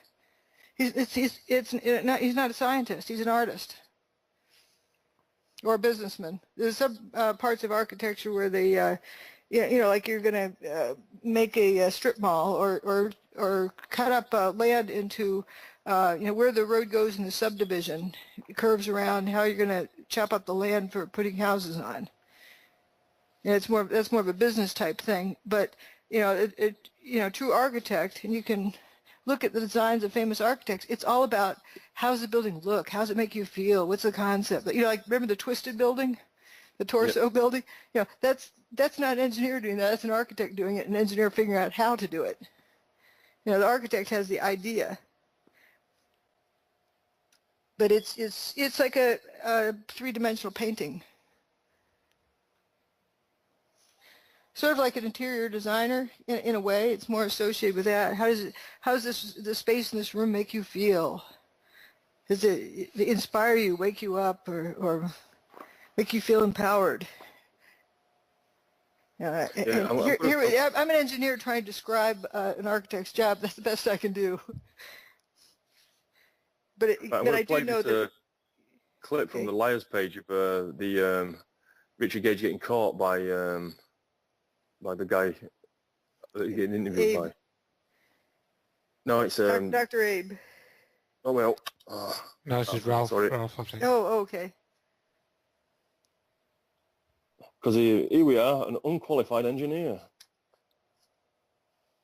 Have you examined all of the? She is extremely highly qualified, which you are not, as a structural physicist, interferometry, to do a complete. She's got the only one out there. She's put her name on the dotted line to file a case on it, a key tam case, a whistleblower, which I can't believe that you didn't. You admit you don't know, but let's say you don't. There are dozens of nuts out there with PhDs. Well, let's whoa. Dr. Judy, wait a minute. I said there are dozens of nuts out there that do have PhDs. Our conversation. Our conversation is, can you examine and taken on her book, which she has documented to a great degree. Have you read her book, and are you willing to debunk it? But all of these different phenomena, have you done that, or are you going to do that? Now, with Judy Wood is not going to acknowledge any of that evidence and just hand wave it away, then she's not practicing science. She's practicing witchcraft. Go ahead. Well, you know what? The problem that I'm running into here, I have an architect that has no training in this at all, making all kinds of allegations without the evidence. Now, let's not be quiet. So how can you say without microspheres, those microspheres. There you go. I mean, I think we've heard enough. It's just, there you go. We've got an architect here that's not qualified. It's What is interesting in that clip, though, he says she's totally ignoring the evidence of these iron-rich microspheres, and then the host points out, because he's read my book too. He says, well, she shows this that they have iron-rich microspheres in crop circles in England. That's not proof that you have to get it from thermite, and Gage is saying that it comes from thermite. And he's saying that she ignores that evidence. No, it's right there in my book, showing that it doesn't, mean anything specific. Because how do you explain why you find it in crop circles? In other words, not only does Dr. Wood not ignore the evidence that Gage claims she ignores, she actually points out that evidence does not, prove what Gage is saying it proves, as we just gave an example there. So it's actually, Gage is completely out of order in both the language that he's using and the claims that he's making. But, neither one is lies and the other is plain rude, so it's rude lies. It's nothing to do with facts. Right where you cut off, I think, is where he says, after the host points out, well, they're found in crop circles in England, then Gage says something like, well, I've not seen that evidence. I've not seen that evidence. Well, so Gage is, I'm talking here. Those microspheres were found in crop circles in England, and there was no fire of the exact type of. I haven't seen the evidence for that, so I can't confirm. so right there, that's it. So he's admitting he is ignoring the evidence. Yeah, he does that all the time. Well, I haven't seen that. I haven't seen that evidence. So so Gage is the one ignoring the evidence, where Dr. Wood is the one who's not only not ignored it, but she's discussed it. Yeah.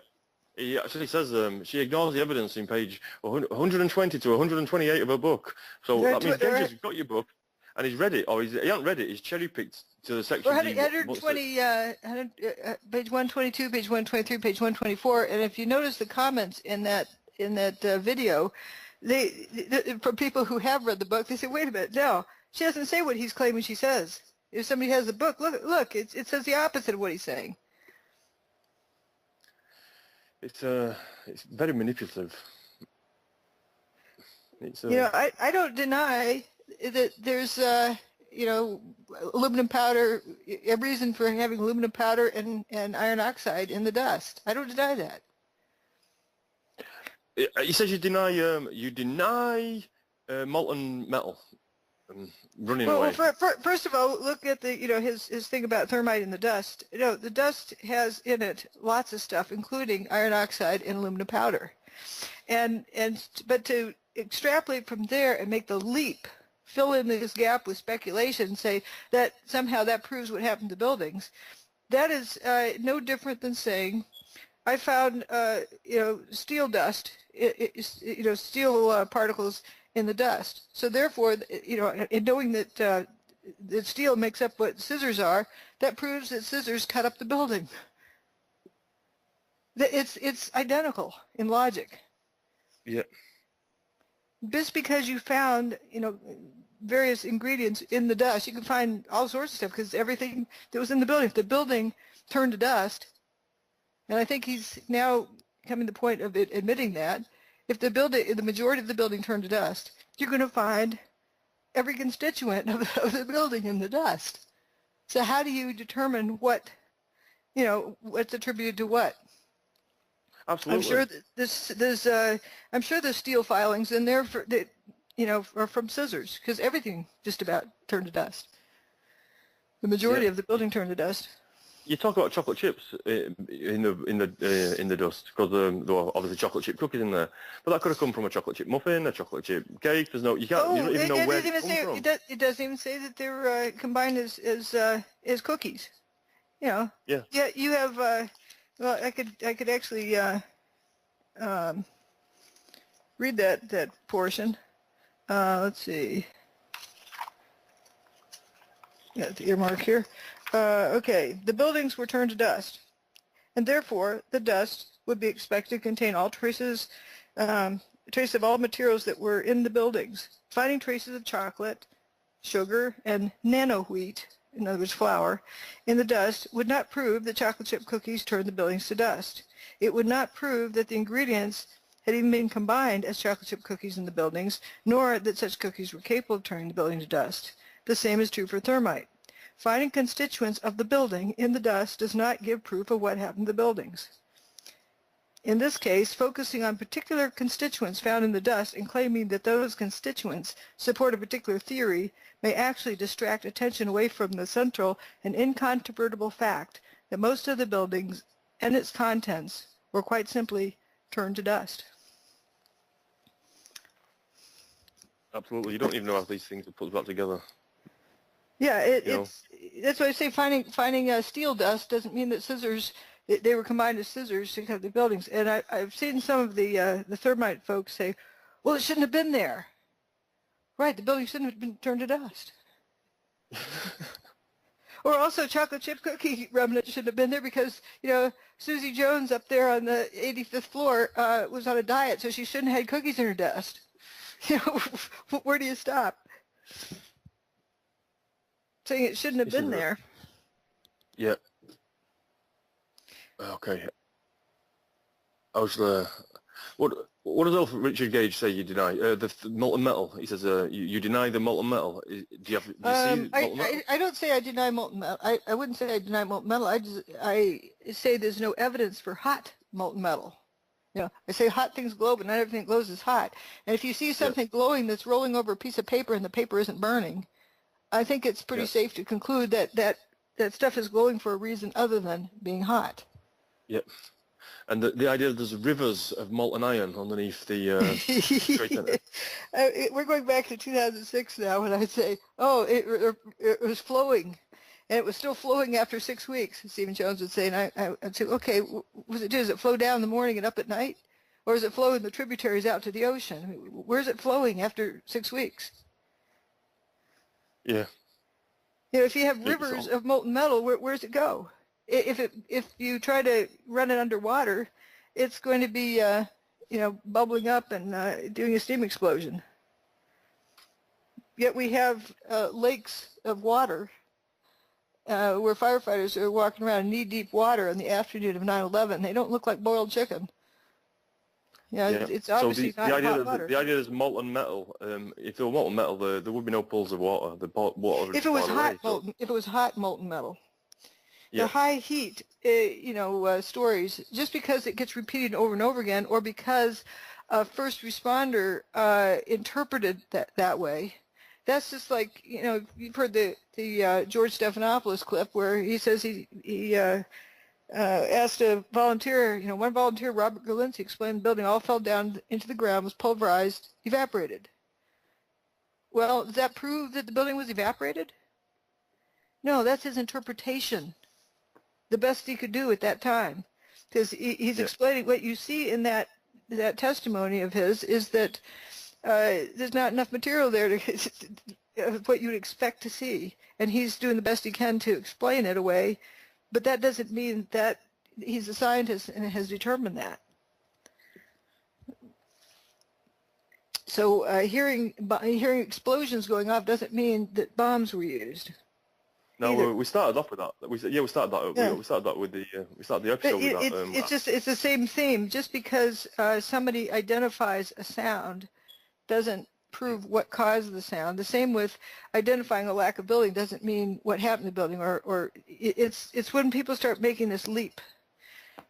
As I often say, know what it is that you know that you know that you know, and know that everything else you don't know, and don't fill in that gap with speculation, guesses, and assumptions, because then you're just solving an imaginary problem, not a real problem. Well, the architects and engineers can do a nice little trick here on the witness testimonies, because they can not lie to you, and they can say, right, there's 503 testimonies, and there's 118 of these testimonies contain the word explosion, but they're not giving you any context for that. So that's right. Let's name some of the things that exploded were people hitting the ground. Well, people like went out say, the windows, hit the ground. They said that they exploded when they hit the ground. That doesn't mean it was a bomb. When one of the first ones I saw, as I was going down the list a few hours ago, one of the first ones on the list, it says explosions. It sounded like an oven. It doesn't sound like a bomb. So if you actually read what they actually put it in context of what the person was saying, if you just pull out the word explosion. And that's what Richard Gage is doing. He's just pulling out the word explosion and saying there's so many people mentioning the word explosions, but you've got to read exactly what they're saying and say, oh, right, well, does that make me think like a bomb? It doesn't make you think like a bomb, does it? It makes you think like whatever they're saying. They're there. They're He's quote mining. Yeah, absolutely. He's just and gathering taken out of context, just like the Larry Silverstein quotes that often get referred to, and there's the pullet. Yeah, there's the pullet. There's the BBC person, and I don't know if you're ready to talk about that, Matthew, the BBC thing. Yeah. Oh, the James woman, Yeah, that often is cited as some kind of evidence of whatever, but if you stop and quit jumping to conclusions and stop and figure out what exactly you have evidence of. You have evidence of someone prematurely announcing that the building blew up. Okay, are they saying that she was handed a script to read? For what purpose? To out the fact that there was foreknowledge? That's kind of dumb. Or why would she be handed a script that she's supposed to read in a half hour? Why would she be handed that script early? For what reason? To make sure she announced it? Why not just wait till the building goes and then announce it then? Yeah, just do it naturally. Yeah, and so actually she wasn't the first one to say that. Another network said it. And she just, maybe that network thought that nobody knows what's going on there. They're just jumping on whatever story. And the one that I like to present is the premature announcement that One Liberty Plaza collapsed. Yeah, it's still standing. So I guess it's premature announcement, but it's still standing. We're still waiting for it to go. But so many people jump on that one that because they're projecting on that the media's at fault. The media did it. They're busy putting blame first rather than looking at what the evidence is saying. The evidence is clear that she misannounced it. And then I've got this other clip where right when Building 7 does go, and the person said, oh, no, but it already went. They don't know which building's which. And if there, foreknowledge isn't going to, you're telling me you have some top secret, need-to-know basis operation going on, and you're going to leak it to the press to prematurely announce that Building 7 went?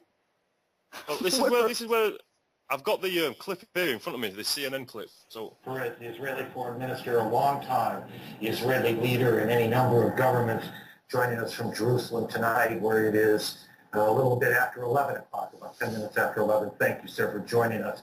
We are getting information now that one of the other buildings, Building 7 in the World Trade Center complex, is on fire and has either collapsed or is collapsing. And you, to be honest, can see these pictures a little bit more clearly than I, but building number 7, one of the buildings in this very large complex of buildings that is the Trade Center, there were, and that is the right way to put it, there were the 2 towers, but then there are a number of support buildings around it, retail spaces, restaurants, office space, garages. The trains come in from New Jersey, bringing commuters, taking commuters back, come into the complex that is the World Trade Center, and now we are told that there's a fire there, and that building may collapse as well, as you can see. So that could be that story could have come out, and then BBC just latched onto it. They haven't said it's collapsed. They're saying it may collapse. Yeah, if you have all that the fumes coming out of the building and things falling apart inside the building was disintegrating all afternoon. It doesn't take much brain power to conclude that building is going to come apart at some point if it's disintegrating all afternoon. Yeah. It's kind of like if you put a balloon on a puddle of acid that eats, the rubber balloon, at some point that balloon's going to pop. It's just eroding the outer surface of the balloon. Or putting something in the sun that is going to cause something to rupture. Or how about if you put a soda pop can in your freezer? At some point it's going to explode. So it's something that you can kind of extrapolate as to what's happening, because it is losing structural integrity all afternoon. Yeah, it's really weird that the BBC gets slammed for that, and then the CNN and not report CNN. gets nothing. And not CNN. Yeah, it gets nothing. But why don't people make a big deal of One Liberty Plaza being prematurely announced as collapsing? It even says on the thing at the bottom of the screen, confirmed, partial collapse of One Liberty Plaza. It hasn't collapsed. So it's but as for all the testimonies, this is here's one firefighter who says, I'm talking about from chapter 3 I'm reading, as I was looking out the window, which was a total of there's 5 seconds, another jumper comes by, kind of like clipped the edge of the roof and just vaporized. The guy just disappeared. There was no longer a body, just a big cloud of red. So, if Gage is going through all the first responder testimonies, why don't they see something like that?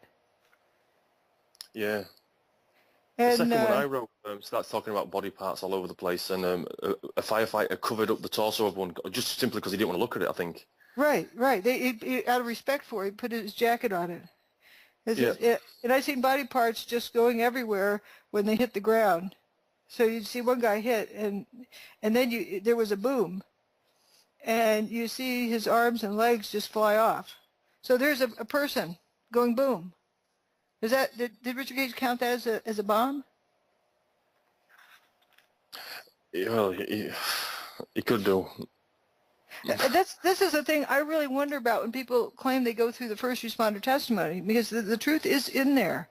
And I'll read this last one, and I put it as the last one because it is so sickening, and the guy ends, "Yes, I'm done." He says, "Going up West Street, there were other companies, but we were distracted. There were just bodies all over the place and parts, and it was just clothes and flesh. I remember a guy getting off the rig and stepping like he was stepping, I thought he stepped in dog manure. It was bodies. Yes, I'm done." Now, there's a lot of testimony like that. Yeah. Why doesn't Mr. Gage see any of those?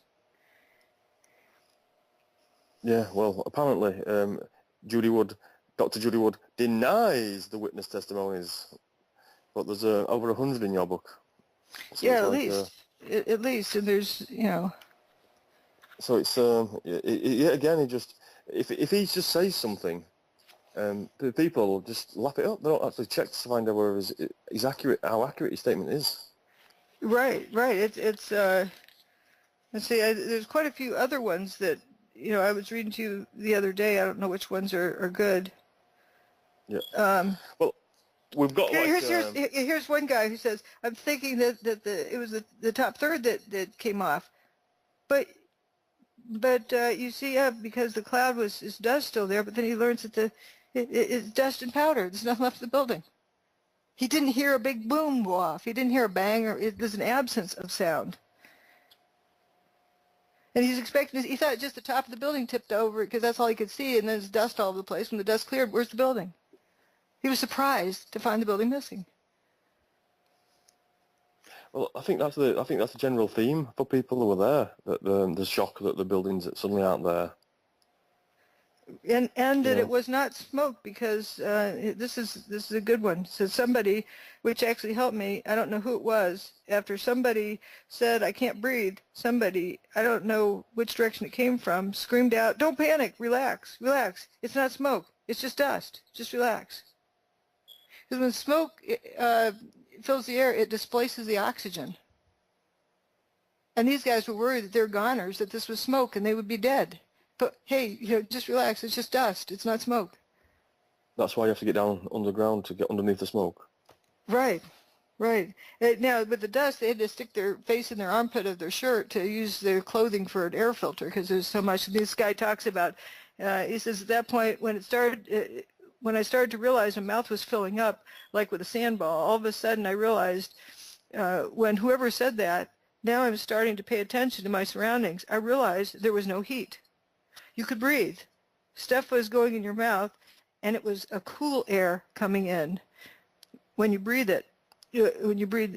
So I said maybe he was right.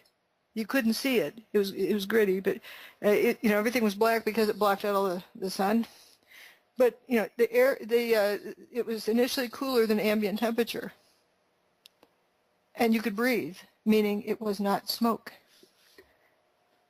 So when Richard Gage says you deny heat, you don't deny heat. That was a chief fire marshal that said that. There's just no evidence of heat. This is what he's missing, or he's trying to cover up. When he says that you deny heat, you don't deny it. It's just that it's not there. There's nothing to deny. And I think most people who looked at what was going on TV, you see all this unburned paper fluttering all over the place. So if you had bombs blowing up the building, hot bombs, they produce lots of heat, or even the spray on thermite or spray on nukes or whatever the end thing is. Both of those produce heat and lots of it. You would have paper on fire. Well, we're running out of time right now. So any closing thoughts? For me, or it just for either. Is Andrew still with us? I'm still here. Oh yeah. Any closing thoughts, Andrew? Well, I think really people just need to be very aware that a lot of the groups, like A9/11, are set up to divert people away from what actually happened. And only by trying to get your hands on the actual evidence, are you going to be able to verify that what they're saying is true. I mean, we've gone off into a number of different areas, but largely based on evidence which we know about, and people, I think, should try and gain as much of that knowledge as they can. And that applies not just to 9/11 research, but, for example, I've been talking about the chemtrail phenomenon, and I think the same sort of thing is going on with that field of research, or that movement, if you want to call it a movement. I would argue quite strongly that the same process is ongoing, and I think Matthew, you and I would perhaps also say the same thing is going on with some of the health issues and the false information that's circulated about alternative health by some websites.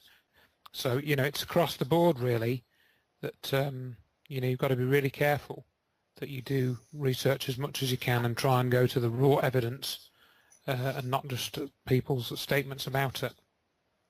And looking at cutting into this theme of the mainstream media, they don't make these statements because there's a problem with them. They can't source them. There's no sourcing for them. Why does the mainstream media not talk about mini nukes in the buildings or bombs in the buildings? They don't have any evidence of it.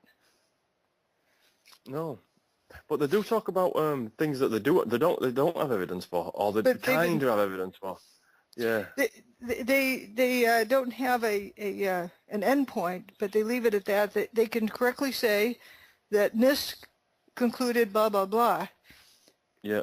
And that's their interpretation of what they believe NIST concluded. It's a misleading truth, but they don't. People get upset. They don't present their favorite conspiracy theory. That doesn't mean anything. Yeah. If they could just like take it into court, why don't they take it into court? If they claim that they have evidence of something, have proof of something, and don't just have a theory, why don't they take it to court? Yep. Okay. And on that note, we'll leave it, and we'll be back next week. So thank you for listening. This is Red Pill Raw Truth. Thank you very much.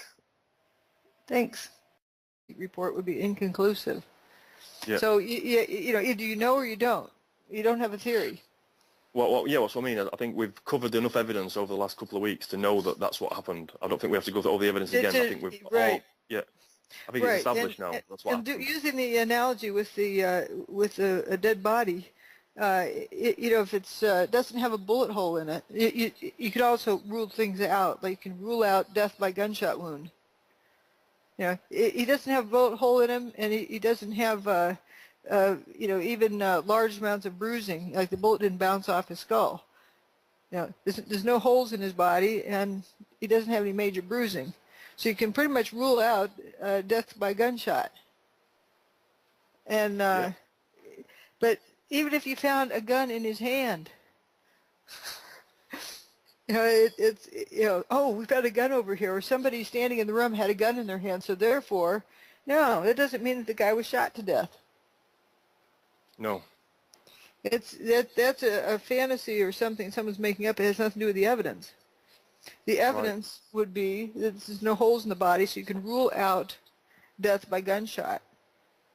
And if the body's still warm, in other words, it isn't too long after he died, you can do an autopsy. If it turns out he has lethal amounts of arsenic in his system, you can come to whatever conclusion there. But there's probably, I don't know all the medical details.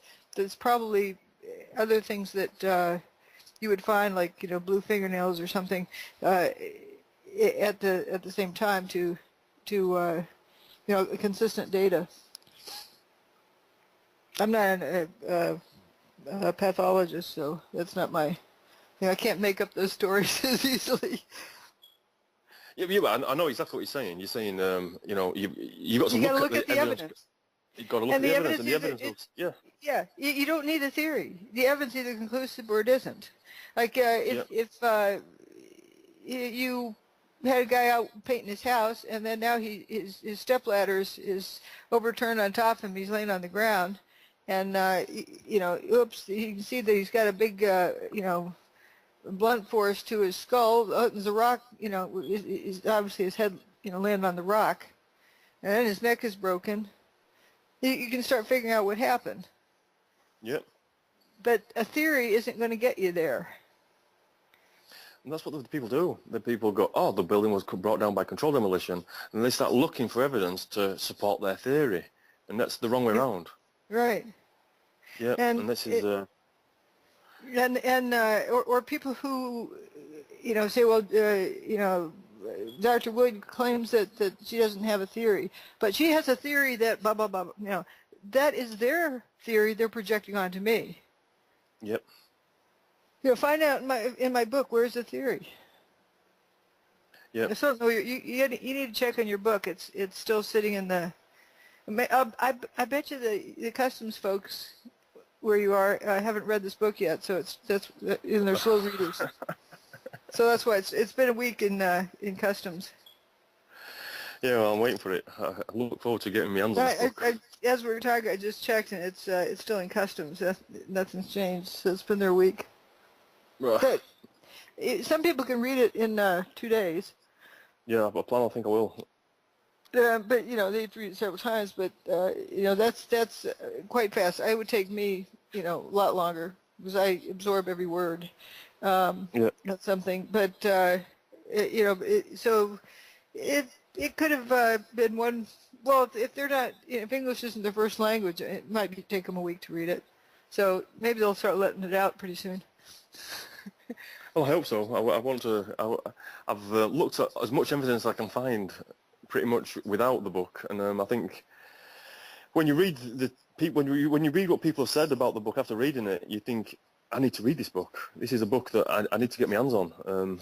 There's many people who say, well, I've seen her website and I've seen her presentations. In this internet age of needing to be spoon-fed, they don't realize they don't even get 1/100th of the information that way.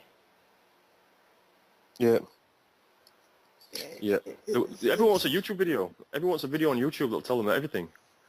And that is beside the point, because they want to or explode. You also use boom and blow up. Yeah. You also look for blow up. All right. I was doing the explosion. Now what happens if you put an egg in your microwave oven? Does it blow up? You hear of course it does. Yeah, absolutely. And it's certainly not a bomb. So I was trying to find the actual word explosion and read around it to find out what the context is of. That's what I was doing just before you joined us. And in the first 20 ones, I'm just going down the list. Just the first 20, there's only about 3 testimonies that have the word explosion in there. So like, there's not everybody's going bombs and explosions, running around. It's just right. There's very few of them. Like even Gage says there's 100 of them. There's out of 500, testimonies. Yeah, that's like 20% of people. Yeah, so it's it's blown out of proportion. And then here's some that actually identified something instead of just hearing a boom. Yeah, you're going to hear a boom. So what? I mean, there's if a house is on fire, you're going to hear a boom. There's some pressurized cans of hairspray or shaving cream or something that are going to explode. You toss those in a fire, they'll explode. Well, there's plenty of things that go boom. I mean, just without nothing happening, cars backfire all the time. Just on the street, they're just driving away, bang, Right. I'm just saying, like if a house is on fire, you're going to have things exploding in there too. Aerosol cans. Yeah. Absolutely. I completely agree. It says do not incinerate on the cans. How many of those cans do you have in your house? Well, I wouldn't have had so many if I didn't have a wife, but I've got, with the wife in the house, I've got plenty. So she has lots of spray cans? Oh, she's got creams and sprays and all sorts. It's, yeah, absolutely. And I've got fly killers and bug repellents and murdering weapons. Bug sprays. It used to be much worse in the 1960s and early 70s. Now they have stuff that has more of a pump in it, and it just liquid without being pressurized. because they're saying something about, making a hole in the ozone. That was the theme. Whatever the story is, Yeah. Yeah, you're right. It were the CFC gases. We had to they were hitting the ozone in one of them. Yeah, whatever crisis their story is. Yeah, their latest crisis on that. But I think they just gave permission to the spray companies to make a different container that was cheaper to make. They didn't have to, put a gas in it. They just, have a bottle with a little pump in it, a little, squirt pump. Yeah. Okay. Is there anything you would like to talk about? Let's see. Well, there's a theme of, from a certain show where, they're fixated on certain things. Like, here's my question: how do you cover up irrefutable evidence? You call it theory, and if you put lots of theories out there, it just gets muddled in with the rest of them. Right. It's just another theory. So, Matthew, do you have a theory that the towers are gone? You don't need to have a theory on that one, do you? We know have that they're gone. There? Have you been there? I haven't been there, but I know a friend who has, and I trust their word. I've been there. I was there beforehand, and I was there afterwards, and I can, for myself, I can verify that the buildings used to be there, and they're now gone. Nope, so for me, that's not a theory. That's not a belief. It's actual evidence. Absolutely. And now, how about a lot of the solid parts of the buildings were turning into dust in midair? Is that a theory, or is that an observation? I think we've observed that by now. I think we've gone over that enough to know that that's what happened. Okay, so that's not a theory. That's not a theory. It's not that you have to go over it enough times so it's not a theory. It's either an observation or it isn't. It's like an autopsy. The autopsy is either conclusive or it's not. That the victim died of a gunshot wound, or they died from poison in their system, or it's inconclusive because you didn't find the body for a year, so it's pretty well rotted, so you can't really tell. So therefore, the autopsy. That it was the kitchen oven. So this doesn't sound like a bomb. It sounds like he's just heard what he's describing is what he thought we heard was the kitchen oven. And then further down, he carries on again. No, sorry. Right, next testimony.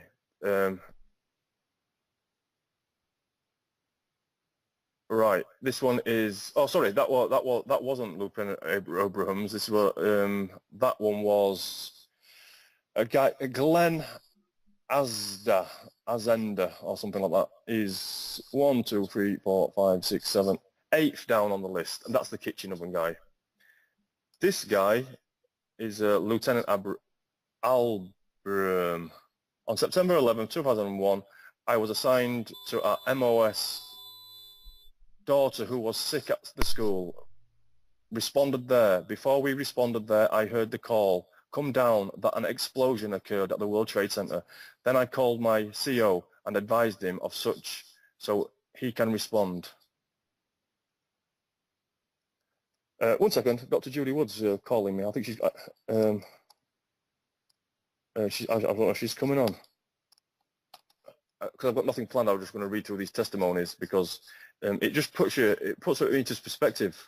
Since I've been looking through these testimonies, there's not much mention of bombs, and the architects and engineers for 9/11 Truth seem to hammer on these witness testimonies. They make out as though there's bombs everywhere, and these first responders are mentioning bombs and bombs and bombs. I've gone down first 10, and there's only 2 mentions of bombs, and one of them's talking about a kitchen oven blowing up. I mean, that's not a bomb. It's 1, 2, 3, 4, 5, 6, 7, 8, 9, 10, 11, 12th, the 12th one down the list that I posted into the chat room. And we're doing another text search for the word explosion. No mention of the word explosion.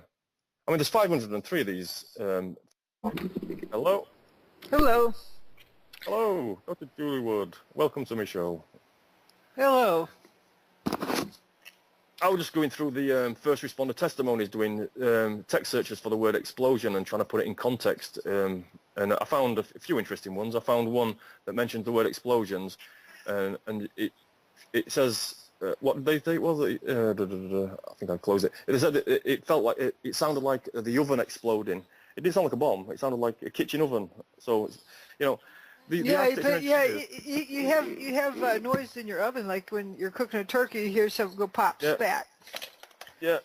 And the architects and engineers, they'll say there's 503 testimonies, these first responder testimonies, and then they just say, and the word explosion mentioned 118 times. Yeah, they say when the jumpers, supposed jumpers, hit the ground, they exploded. There's another one. People exploded. Yeah. Yeah, I've just found another one. Lieutenant, oh, sorry, not that one. But no one there are a few identifications of what exactly exploded. Not a whole lot of things. I mean, you're not going to have people identifying a bomb blowing up in their face. But there are some particular ones, and I don't know if I've read them on your show before. No. I could read them. I got to change the glasses here. I'm getting serious. Let's see. Patrick Sullivan, a firefighter. He says there was a deputy chief's rig on fire that was extended to a 113's rig. There was a big ambulance, like rescue company truck, but it wasn't a rescue company truck. It was a huge ambulance. It must have had Scott bottles or oxygen bottles on it. These were going off. You would hear the air go boom, and they were exploding. So he stretched the line and tried to put that out. You could only use booster water. And then there's another firefighter, Todd Heaney. I remember getting a drink of water out of the cooler there. Then we saw, then we just started to put the car fires out, and the rigs were going, ambulances. I mean, there must have been 50 of these things burning heavily. The Scott bottles and the oxygen cylinders were all letting go.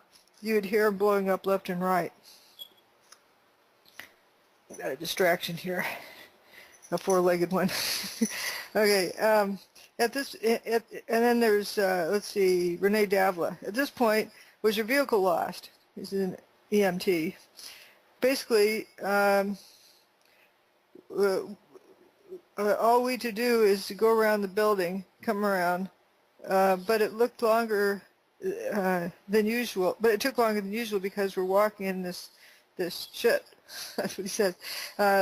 Like you move and it's the soot, like heavy dust. We're walking. I realize there's only have two people. I see my vehicle. The seats are covered. I've got my bag. I hold it like a trophy. Some people collect basketballs. I haven't touched. Pause.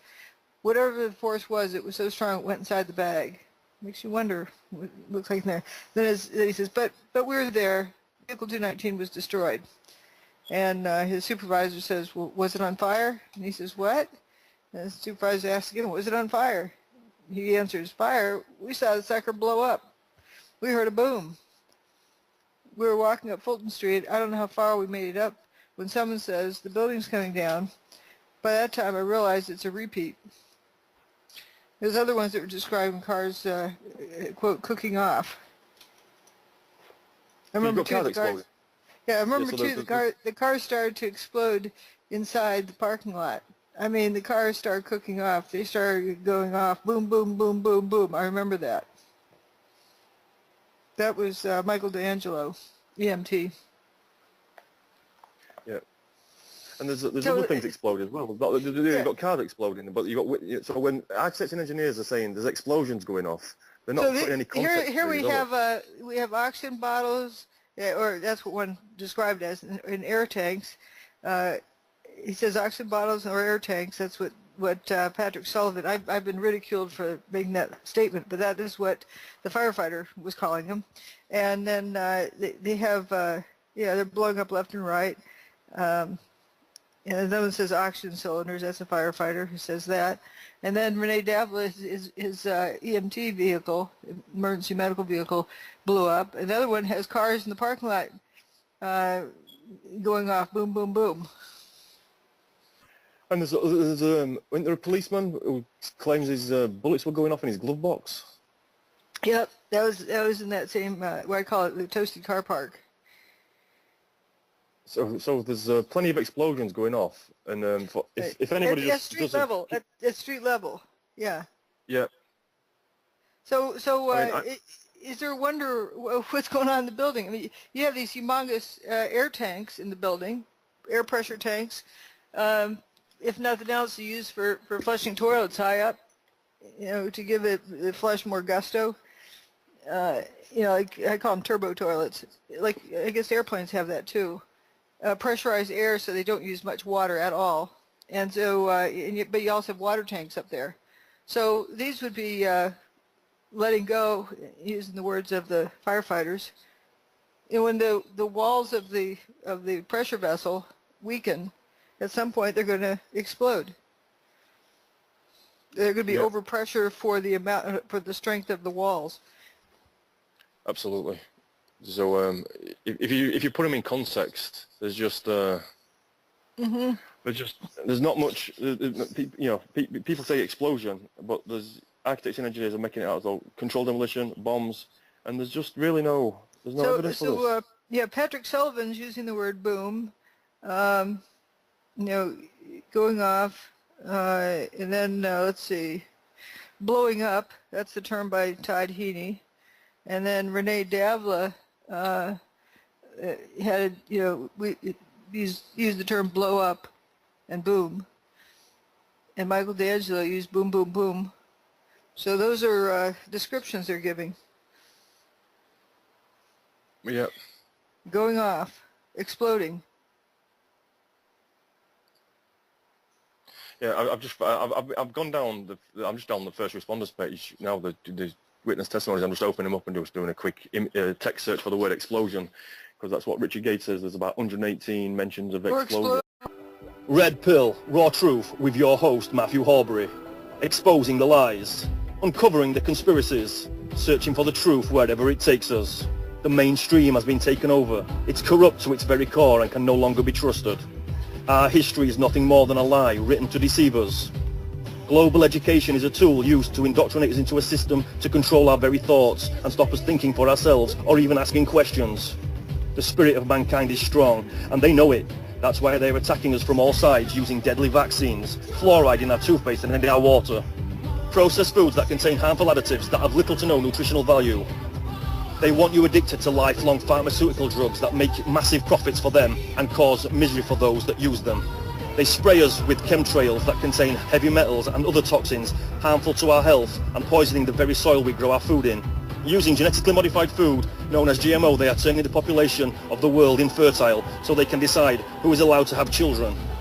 Make no mistake, they want you and your family dead, with those that survive being forced to live in slavery in a one-world dictatorship where every aspect of your life will be watched and under their control. Who are they? The secret society Satanist scum that rule the world. Red Pill, Raw Truth. No stone left unturned. Every Thursday, 2 p.m. Eastern, 7 p.m. UK, on the Shake and Wake radio network, where the truth is all that matters, and the truth will make you free. Welcome to Red Pill Raw Truth. I'm your host, Matthew Horbury, and today we're not going to be joined by Judy Wood. We might be. I don't think she might be coming in later, but Andrew Johnson will be joining us in about half an hour. So it's just me for now,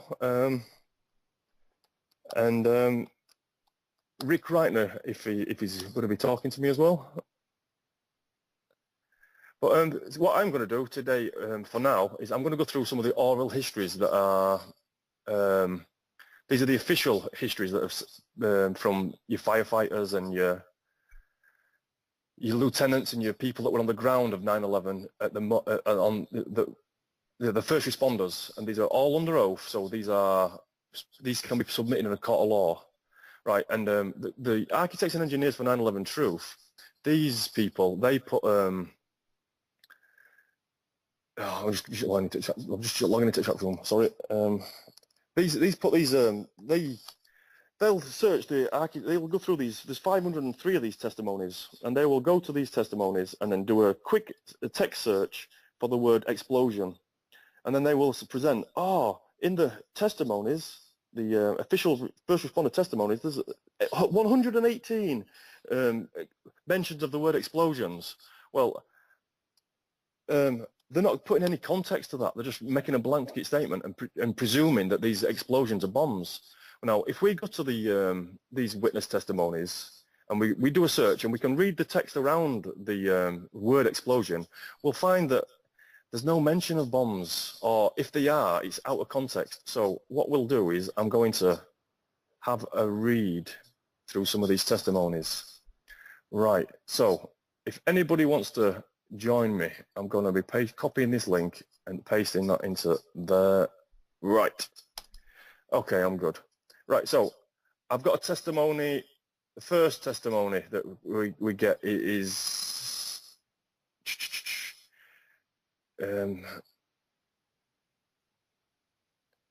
one second, I've got Dr. Judy was mentioning me.